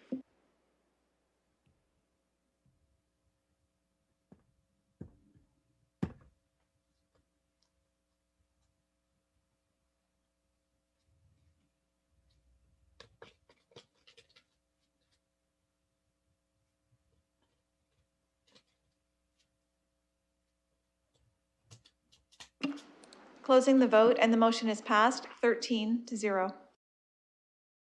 Thank you, Deputy Mayor.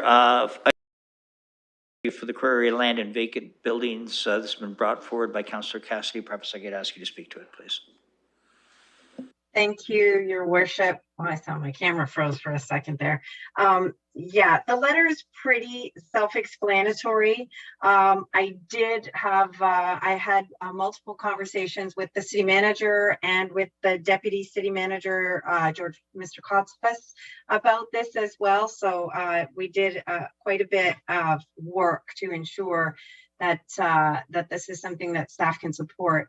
I also had some conversations with Councillor Kayabaga, as she represents one of the core areas in the city, and she was going to second this, but with a family emergency taking her away, I do know that Deputy Mayor Morgan had a friendly amendment that he wanted to put forward, so I might yield the floor to the Deputy Mayor. He also had indicated that he would be interested in seconding with the friendly amendment if Councillor Kayabaga wasn't able to. So I will yield the floor to the Deputy Mayor if you want to recognize him. Go ahead, Deputy Mayor. Yes, colleagues, and I'll ask if the clerks, I gave them some language just before the meeting that could be put up on the screen. The change that I made to the motion, and I'd be happy to second it with the change, is the motion is exactly the same, but it says including but not limited to, and then A. So basically, I want to include but not limit the context of the report and add some specificity. A review of existing incentive programs and any recommendations to change them. B, a review of existing planning processes, permissions, and any recommended changes that would allow for the conversion of vacant commercial space or land into residential, including affordable housing. C, an assessment of the related strategies in our Move Forward London's downtown plan and the downtown parking strategy for any recommended updates or changes. D, any recommendations that build on the core area action plans to support the increased safety and security of person and property in the core area. And E, an assessment of how the new strategy could be integrated with the work of the London Community Recovery, knowing that staff could use these to build the terms of reference for the new strategy and obviously come back to council with these things included, as well as any others that they felt were applicable. Thanks very much. It's been moved and seconded. Comments or questions from colleagues? Councillor I'm very torn about this motion, and first of all, I made it clear, I think in the past time we met, that I was growing more and more concerned about focusing on the core area rather than the city as a whole. And I know that the quote from the mayor talks about affordable housing, and certainly the quote does not say anything about in the core area only. It refers to larger goals, and it's becoming more and more difficult for me as a councillor for a ward that is not the core area to continue to say, well, let's support these initiatives in the core area, but what's going on in the ward that many of us represent outside of the core area. And, I'm very aware of that because I continue to get reports in my ward about these issues that are facing areas. And I'm just having some difficulty in again, supporting something that focuses almost entirely, well, it does focus on the core. So I'm not sure, you know, we talk about land vacancy, land vacancy, I'm not sure even what that means. I'm assuming that means land with parking lots on it. And we already have policies in place that deal with whether we approve parking lots or not. So I'm somewhat worried about what that means. Redevelopment of areas is very much involved in the private sector. Repurposing buildings, I don't even know at this point in time, and I appreciate that it's been broadened, whether, if it had just said repurposing buildings, I wouldn't have supported it because I'm not sure that is even the primary thing we have to do moving forward. And I'm going to be quite frank now when I say this, I'm concerned about decisions with regard to priorities in our city, falling first to staff and then coming to us for approval. I was elected as a city councilor, and I'm going to be blunt again, I don't always need staff to take the lead on what I think is important for my ward and the people in my ward. So I'm not afraid of this coming back, but it's one more thing that's coming back in relation to one area of the city. And I'm not going to continue to be comfortable with that. I'm not going to continue to be comfortable when I continue to hear from commercial tenants in Ward 6 who suffered the exact same problems as we're seeing in the core area. Exact same problems. And so I'm very hesitant about this. I don't have any problem with this motion passing. If it passes, that's fine. But on principle, at this point in time, I do have trouble supporting it. Thank you. I next have Councillor Lewis. Thank you, Chair. And I'm going to share a couple of things, and I'm going to sound like Councillor Squire here a little bit, but I'm going to try not to repeat what he said too much. I had two concerns with this when I saw it on the agenda. The first is exactly what Councillor Squire said, that it focuses only on the core. I have vacant industrial, vacant commercial in my ward. I have vacant pieces of land in my ward, and I too am tired of seeing only strategies that address the core needs when there are needs across the city. If core area was not in this, I would have been a little more comfortable. I was also uncomfortable with the lack, honestly, the lack of direction. I felt that it was too broad. I think that the amendment that Councillor Morgan has added makes me more comfortable in supporting this. But I would say that even in the clauses themselves, when we're talking about recommendations that build on the core area action plan, an assessment related to our move forward, London's downtown plan and downtown parking, there we are again, core, and the core is very important to the city. There is no doubt about that. It absolutely, when you're talking about property values and the assessment for municipal tax revenues that come through the core, in terms of the size of the core versus what it pulls in, yes, it punches above its weight there, but these problems are not limited to the core. So I'm hesitant to support something that's focused solely on core needs when it is not just a problem in the core. Is it more visible in the core? Certainly, I would not argue that, because I think it is more visible in the core, but it's not a problem that's limited just to the core. So look forward to hear what other people say. Right now, I'm not sure where my vote will land on this. Councillor Cassidy. Thank you, Your Worship. First of all, I didn't want to rise on a point of personal privilege, but I'm going to make a comment regarding personal privilege. I'm a city councilor as well. I decide what motions I bring forward, and I certainly don't need staff to hold my hand. It's something that there are a lot of moving parts, and I'm glad for Deputy Mayor Morgan to bring forward his amendment that adds some specificity, and frankly, those are all part of the things that staff are working on. And so tying it all together in a very specific way for council to see makes a lot of sense. But city staff are working on a number of things. So they did ask me to, if I could make the motion very broad so that they can tie all of these plans and strategies together. it's in the motion, it says very specifically, it may assist, set out potential tools that may assist in reducing core area land and building vacancy. So it doesn't limit it. If there are areas of the city where these kinds of tools could also help those areas, then they will. But the fact of the matter is the vast majority of our empty buildings and vacant land do reside in the core areas.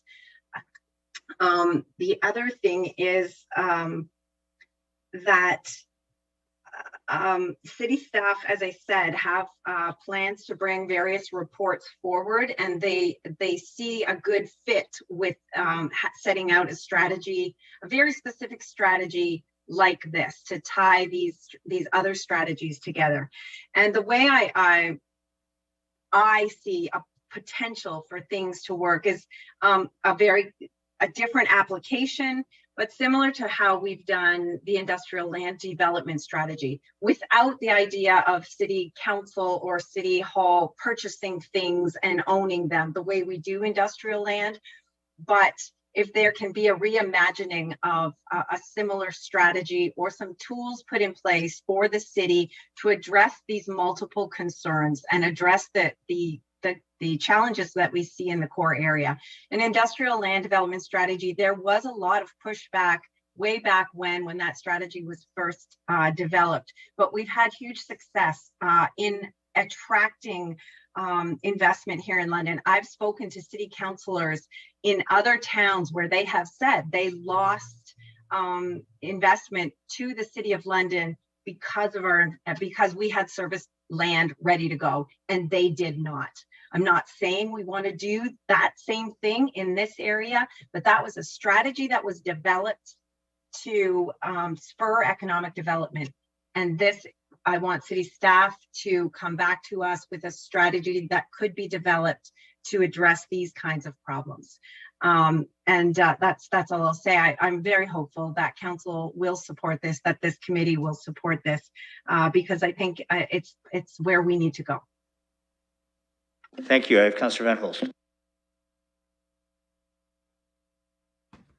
Thank you, Your Worship. And I can certainly relate to Councillor Cassidy in this. There's been a number of occasions where I brought specific ideas forward, and it was asked that the motion be made more broad because other pieces could be fit in, and then it seems to lack a little bit of clarity. I'm going to ask two things. First, a question of the mover, and then a question from staff. But first, to Councillor Cassidy, if I may, were there any specific ideas for reducing core area and land building vacancy that spurred this motion? Councillor Cassidy, you want to respond to that? So it's the idea of a strategy is something that I've been thinking about for almost my entire time on council, and talking to people in the community about the idea of having a strategy. And it's always been industrial land development strategy that got me thinking about it. Having many conversations with Jeanette McDonald, the former managing director at Downtown London, spoken to people at LEDC, spoken to people at the chamber, and having those kinds of conversations, I finally decided to bring it forward. I think when we have a serious lack of housing units in the city, and we have a big concentration of open vacant buildings and open land, we see the proactive approach of the Housing Development Corporation in finding land and building on it, or working with partners in partnership to build affordable units. Why not, again, bring the various strategies together and tackle multiple issues at the same time? Councillor Van Holst, you had a question for staff?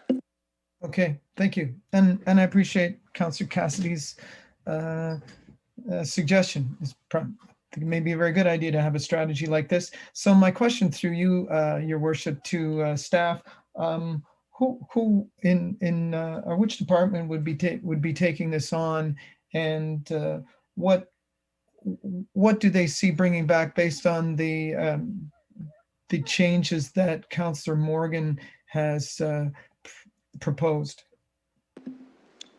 I wonder, Ms. Livingston, is there someone that you might reference? Through the chair, it's George Costas. It would likely be my service area that would be bringing this back through our planning and economic development group, or possibly through our economic supports. Notwithstanding, it'll still be within our area, and it's a across the board initiative. It wouldn't just be our area that completes all the work. It's all our service areas that would be engaged through our SLT discussions. In terms of a report back, we'll likely bring something to you back in the fall, possibly a document, maybe with a bit of terms of reference, because there's a lot of moving parts to this. There's a lot of players. There's the BIAs. There's some CEPTED discussions with regarding crime prevention, and so there's a number of initiatives that we would like to engage on. So I think it would be wise for us to report back to you first, probably in the fall, with some sort of a strategy on how to develop the strategy, I guess, but be a more of a terms of reference document. Councillor Van Holst. Okay, thank you. Well, I think that's a pretty prompt reply, given the the breadth of the issues that we're dealing with here. So I might support this just because I'm interested in seeing what that might be like. So thank you. Thank you. Councillor Hopkins.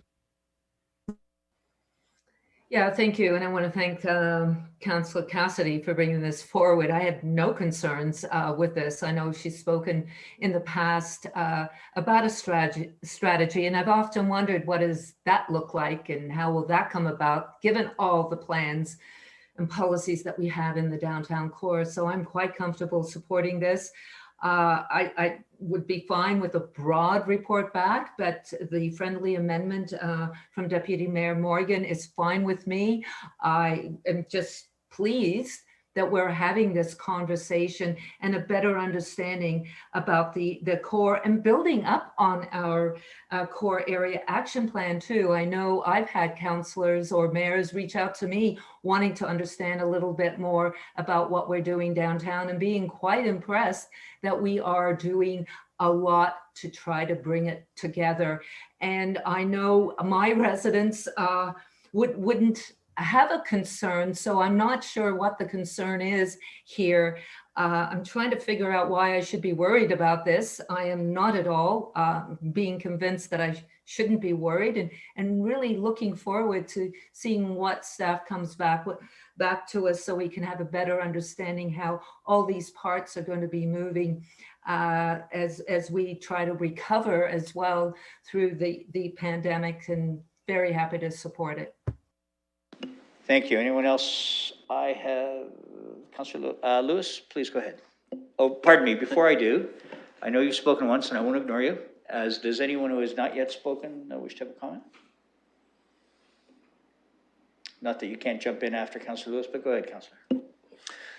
Thank you, Mr. Chair, and through you, I have first a question to our staff, and I expect it would be Mr. Kostas who would answer. Councillor Cassidy did reference that while it specifically mentions core area in the preamble, that staff would be looking at potentially opportunities that could benefit the entire city. I just want to get his response. Would you be looking at something that is not limited to the core in some of these incentive planning process reviews? Mr. Kostas? Through the chair, sorry, I was trying to unmute. Of course, usually with a lot of our policy work, there's many policies that apply citywide and are more appropriately applied citywide rather than just in individual or area specific locations. So absolutely, I think there would be benefit to the broader city with this review. Councillor Lewis? Thank you, Chair. Then through you, I'd like to ask the mover and the seconder if they would consider in clause B, where it references vacant commercial land / space into residential, if they would be amenable to vacant commercial / industrial land / space. If we're looking at conversions that not only are commercial, but in some cases, some light industrial land that might be converted. Certainly that would make it more relevant to my ward, and I would guess some other wards. Councillor Salih's ward jumps to mind, although I don't propose to speak for him. But I think that that would make this a little more broadly applicable to other wards in the city and would help me be more supportive of it. Well, I know I'll go back to the mover and seconder and get their sense, since this amendment portion came from the deputy mayor. Maybe I could start with him if that's all right, Councillor Cassidy, get his sense, and then go back to you. Yeah, yes, given this point in the process, and that staff would be coming back with items, I don't mind including that piece, commercial / industrial. I don't think that, I think that broadens it appropriately, and that's fine. Councillor Cassidy, you're good? I agree, 100%. Thank you. Anything else, Councillor Lewis? That's everything for me. Thank you. Councillor Squire.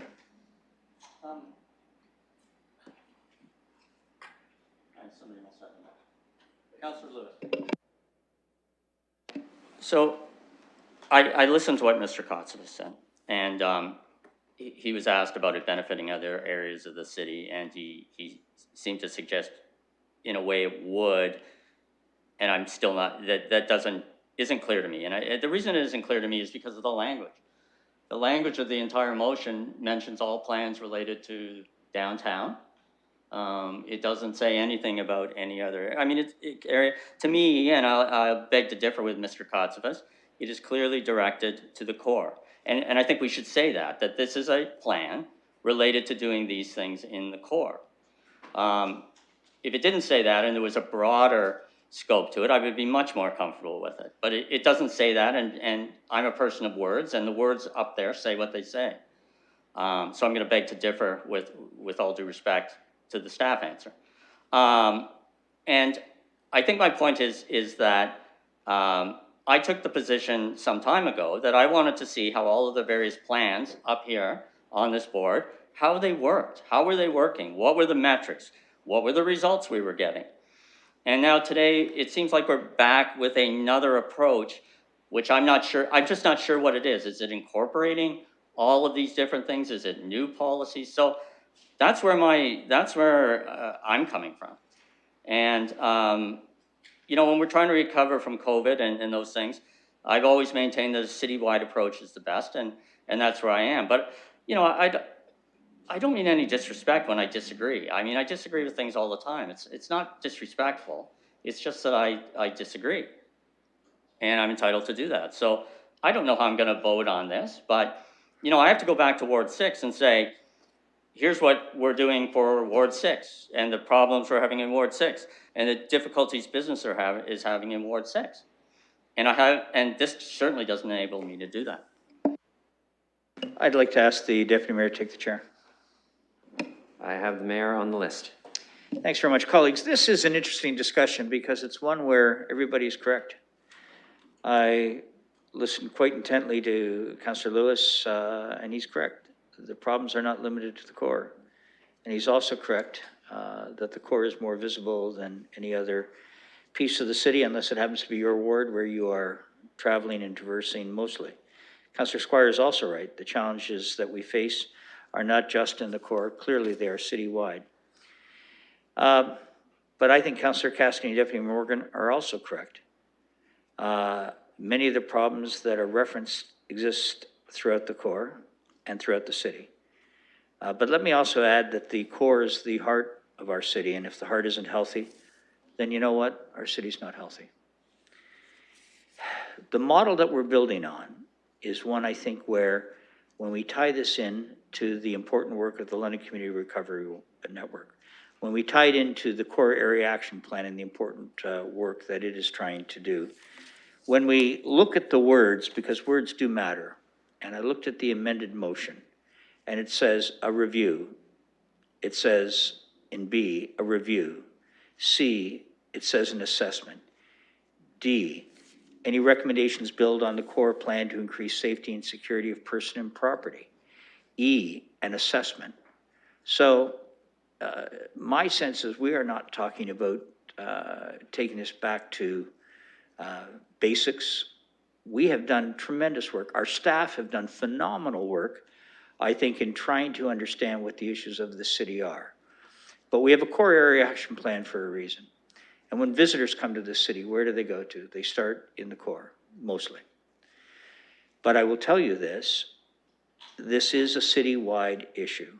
I spoke with the chair of the Big City Mayors of Canada today, and I said, I need you to help me and help all mayors across the city, across the country. Because the problems that we have around poverty and homelessness and vacancies are not exclusive to London. They're endemic right across the country. And it will be a discussion that we have. Because I said, I'll take all the juicy bits and steal all the best ideas that we can. But all we're doing here, as I read this and as I know the intention is to summarize and put forward where we are and come up with some recommendations that help the heart of our city, that help the heart. And you know, anything that helps the heart helps the rest of our community, all of our wards, all of our city. So I'm asking councillors to consider this as one broad move that truly supports the greater good of our city.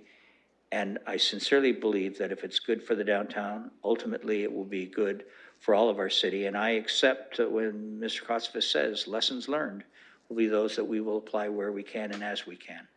This isn't a problem that just occurred, but I think working together in the spirit of this is how we can go forward. So I'm prepared to support it. That's it for me, Deputy Mayor. I'll hand the chair back to the mayor. I have Councillor Helmer on the list. Go ahead, Councillor Helmer.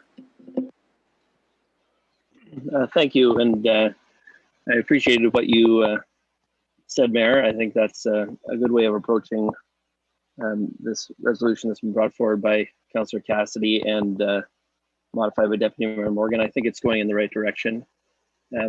There are a lot of things that are focused on the core, and I'm not going to get into why that is. I don't think that's really the issue that's in front of us. But I do want to say that, you know, there's lots of great parts of the city, and I think we have to recognize that they are different from each other. You know, different parts of the city need different things, and that's why we have things like the industrial land development strategy for the places where we have industrial land, and things like the downtown plan for where we have the downtown. And we don't want to build industrial land in the downtown, or we want to put it downtown in the industrial land. And I think we all understand why we have different kinds of approaches for different things. And although many of the issues that are being experienced either through the pandemic or generally in the core, even before the pandemic, they do happen in other parts of the city for sure. The severity of those issues can be significantly higher, and it changes from time to time. And I think we have to be open-minded about how we can improve things and change things to kind of constantly be making things better. I'm going to give one example. So we have a number of incentive programs that are offered in the downtown and in an old East Village. One of the things that people are doing these days is trying to putting some shutters to cover their windows when their businesses are not operating. So they want to just sort of secure the front of the property. They have to get engineering drawings for that. It costs a fair amount of money to install them. And so an incentive program that would help people with that particular problem would go a long way. I was talking to a business owner about this gap in the incentive programs. The very next day, his windows were broken again. I think this is the 8th or 9th time this particular business dealt with this same kind of problem. And what they really need is to put shutters over the business when they're not there. So they don't have to do things like sit in the business overnight to make sure that somebody doesn't break a window or try and break in. And unfortunately, that kind of severity, that kind of frequency, you know, it's not limited to this one business. Unfortunately, it does happen to other businesses, but they all have generally the same problem, which is they probably need an incentive program that's going to help them with things like shutters for the time being. And, you know, I think we have to be open to, okay, how can we change this? The issues that people are running into are changing. So just leaving it all the same, I don't think that's the right approach. I think we have to be open to changing things. The big picture incentive programs like the development charges grants, I think we've done the right things already on those, where we put in some metrics about performance. We've sort of built in a sunset for when those are going to drop down in value and eventually not be offered. And I think those are going in the right direction. We need to do the same kind of thing with the other incentives. And I don't think it's a matter of taking away incentive programs. It's seeing where is there a gap and can we fill it in? Is there something we can do that would be responding to the issues that are there right in front of us? And at the level of vacancy, also commercial and a vacancy in particular, is not the same throughout the city. That is something that varies quite substantially, and the core has a lot of vacancy right now, especially in certain kinds of office buildings and office space. Other kinds of office space, you can't find it at all.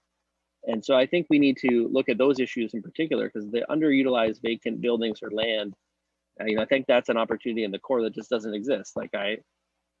There's not a lot of vacancy in Ward 6, frankly. There's not a lot of vacant land in Ward 6 either. There's not a lot of vacant land in the north part of my ward. It's really in the southern part where there's vacancy, surface parking, empty buildings, industrial things that need to be repurposed. And I think that's where we can focus our attention with this motion, which I think is trying to strike that balance of, look, we already are doing a number of things, well, let's make sure it's working. And if there's something we can change to make it better, let's do that. So I appreciate Councillor Cassidy bringing forward and the modifications that were suggested by Deputy Mayor. Councillor Squire, we have you on the list. Thank you. So this is the way I'm going to look at it from my point of view. So supporting this to me means that we're going to be assessing the things that we're doing in the core area. And we're going to be looking at the things that are working, the things that aren't working, how much money they cost, what are the metrics as to whether they're working. But, I am comforted somewhat by the fact that we're not spending new money in this particular case. We're not taking on any new programs. So I'm prepared to support it tonight for the fact of getting a report back.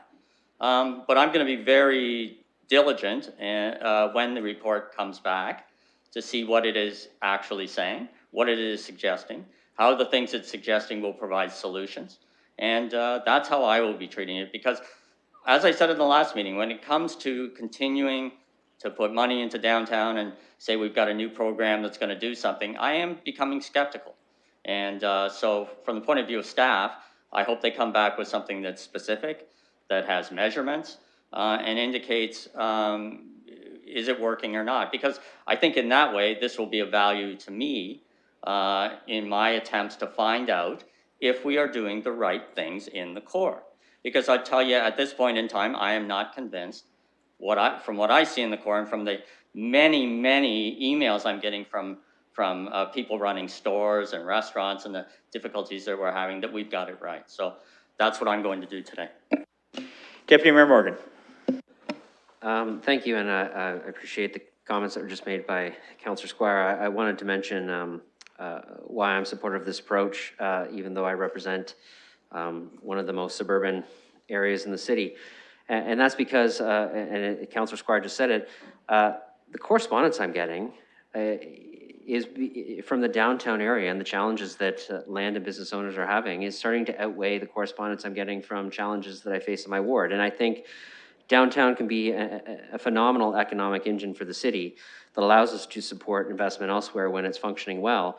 But the pandemic has been particularly hard on that part of the city and those who operate and own businesses and own land there. It's also hard on the populations who live there. And I think as much as it can be a great economic driver during good times, it can also be quite the drag on the city economically when it's not firing on all cylinders. And so I think an assessment of that area and what is working, what isn't, how we can tweak and adjust those programs is appropriate, how we can pull some of these things together. We've got in this multiple strategies that we have adjusted over time, but we now have, for example, the London Recovery Network, and we're developing strategies along that. We've got things that we can pull together to get them to pull in the same direction. It's certainly a challenge that we need to tackle, and I think the whole city does well when we actually tackle it. And so I'm looking forward to what comes back from this. Like the motion says, it's including but not limited to these items. That certainly means that some of these items may not be viable for incorporation into a future strategy. And there may be things not listed here that needs to come into it. But that's the approach we've got, and I hope colleagues support it today. I have no other speakers on the list. I do so. Councillor Lehman. Thank you, Mayor. You know, I appreciate the discussion.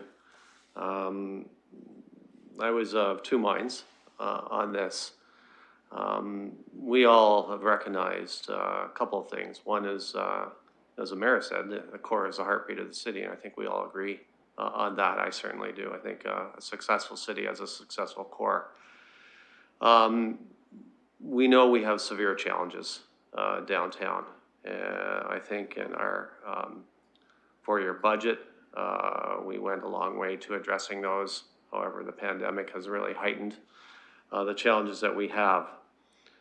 You know, vacant buildings are vacant because the owners can't find tenants. And so why are businesses and residents not coming downtown?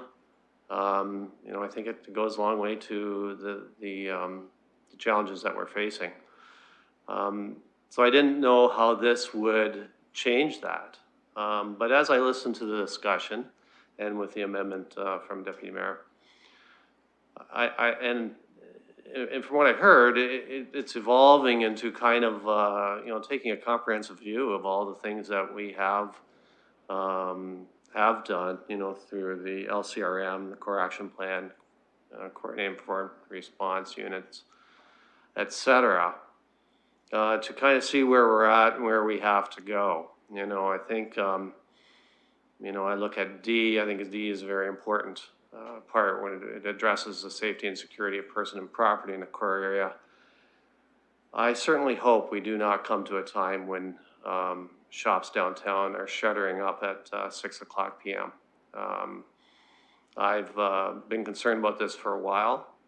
I'm hoping that we will have a vibrant downtown, we will not see that nor the need for that. And we will have people feel safe, property owners will feel that they're being protected. We're making great strides in seeing development downtown for residential that will add people and you know, activity to the core. It'll be interesting to see what we face with you know, office workers coming back after the pandemic eases up. So there's definitely some variables that are still out there. So I'm going to support this because I see it again as a comprehensive look at you know, the things that we have done and where we need to maybe focus our attention to get London's downtown up to where I think it should be and where I think it will be. I think there's enough feeling amongst the council and for sure in the citizens of London that that's what they want to see. So I'm going to support this. Thank you. I have no other speakers. So with that, we will call the vote.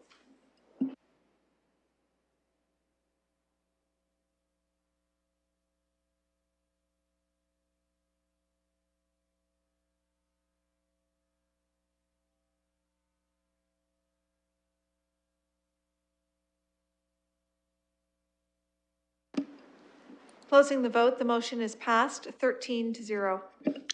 Colleagues, it's 6:35. I would normally ask for a small break, but we just have a few items and I'm not imagining that time for that. So with your indulgence, unless there's I'd like to finish those few items if we might, please. So with that, the next item is the confirmation of appointment to the Hamilton Road Business Improvement Area. I wonder, Councillor Van Holst, would you like to put that on the floor? Absolutely, Your Worship. Thrilled to put this on the floor. Mark Simpson has moved into the area with his family law practice and has came to us at the BIA and said he hoped to sit on the board and contribute to the work we're doing. And that's thrilling. He'll be a great representative. So I hope we'll we'll support this. Thank you. Thank you. Do we have a seconder? Councillor Hopkins. Any comments or questions? Then let's call the question.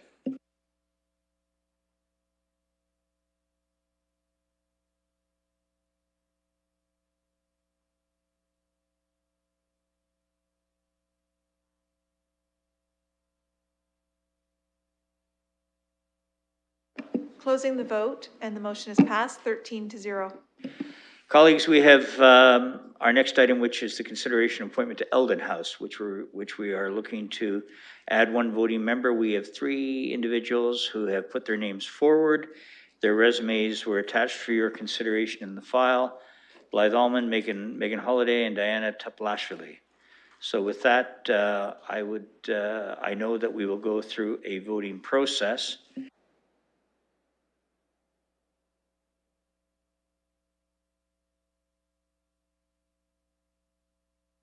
Unless there is a motion from the floor, we have a ballot ready, which would include all 3 individuals. And I'll beat the clerk to the punch and say you would vote for one. I see no comments from colleagues. Therefore, the ballot will come up on your screen shortly. Your Worship. Councillor Plaza. Thank you. Through you, I just was wondering if the Eldon House put in any requests of what they were looking for in a board member, or a gap in skill set they're looking to fill, or if that's just up to completely council's discretion. It's a fair question. I have not received any information, but I'll go to the clerk to see if in fact Eldon House has provided any direction with respect to the skills matrix.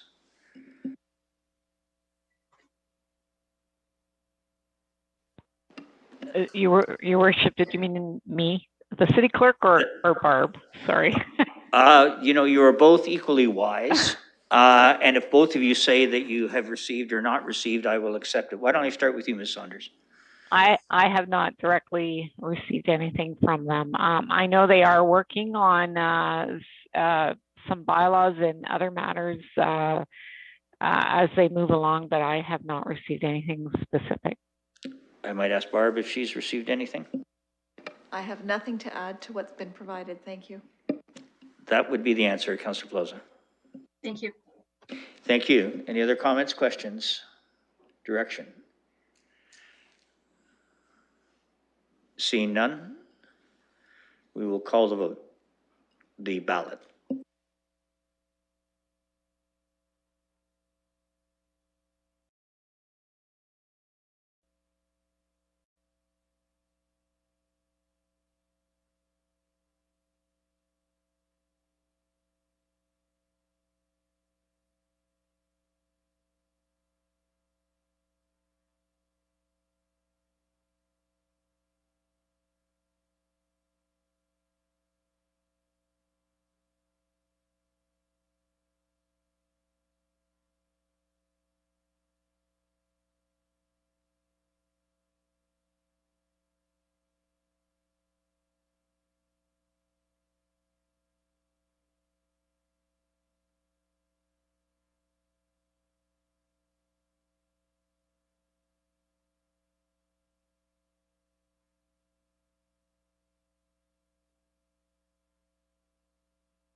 Closing the ballot, and Megan Halliday received the majority of support.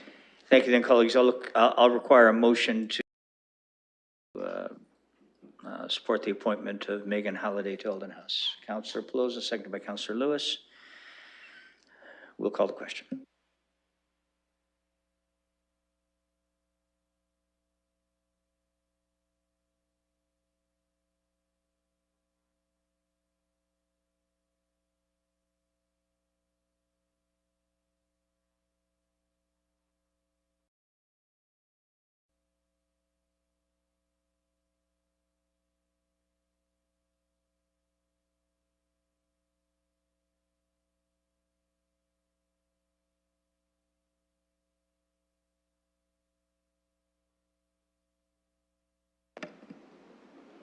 Closing the vote, the motion's passed 13-0. Thank you. Now, colleagues, the last formal item is the consideration of appointment to the Lower Thames Valley Conservation Authority. We are looking for one voting member, two individuals. Nejla Kapoor and John Joseph Strybosh have put their names forward. If colleagues have any comments or commentary, and failing that, I will move it right to ballot. Clerk will go to ballot.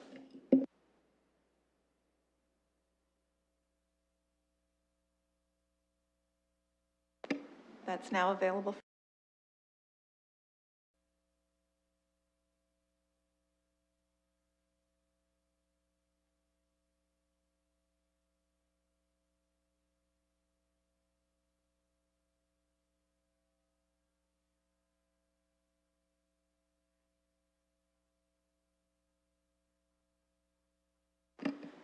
Closing the vote, and J.J. Strybosh received the majority of support. Colleagues, I'll require a motion for Strybosh as the representative for the Lower Thames Valley Conservation Authority. Councillor Van Meerbergen, seconded by Councillor Pelosa. Let's call the question.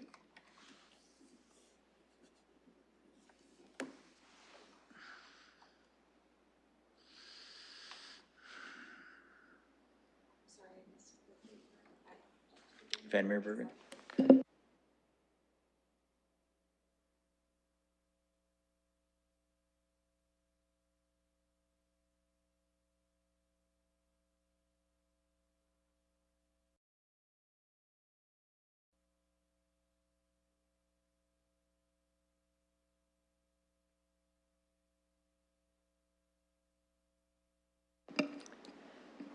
Closing the vote, and the motion's passed 13-0. Colleagues, I have no deferred matters nor additional business to deal with. Before we adjourn, you know, I get asked, and I'm sure all colleagues around the Horseshoe and online hear the comments with COVID and the tragic circumstances lately and some of the very serious issues that we've all had to deal with. Is this something you signed up for? I don't think it's anything you can ever sign up for, but you do your very best in support of this great community. But the other folks that support this great community so incredibly well is our staff. I will say it every time I have an opportunity to chair a meeting, how appreciative I am of the work that you all do to make our jobs easier, to give us the information we need on a timely basis, and to work and to work above and beyond. So, Ms. Livingston, I ask you to pass that appreciation on to all of our staff at the city with sincere thanks. And whenever I say that, I think the clerks are included when I say all our staff, but if in case that isn't clear, they do a tremendous job, and we're very grateful. So with that, I'll look for a motion to adjourn, please. Councillor Lewis, 2 hands, seconded by Councillor Squire, always there. I appreciate that. By a show of hands, screens on. Let's just all do it with energy. And that motion's passed. Thank you, colleagues. Meeting adjourned.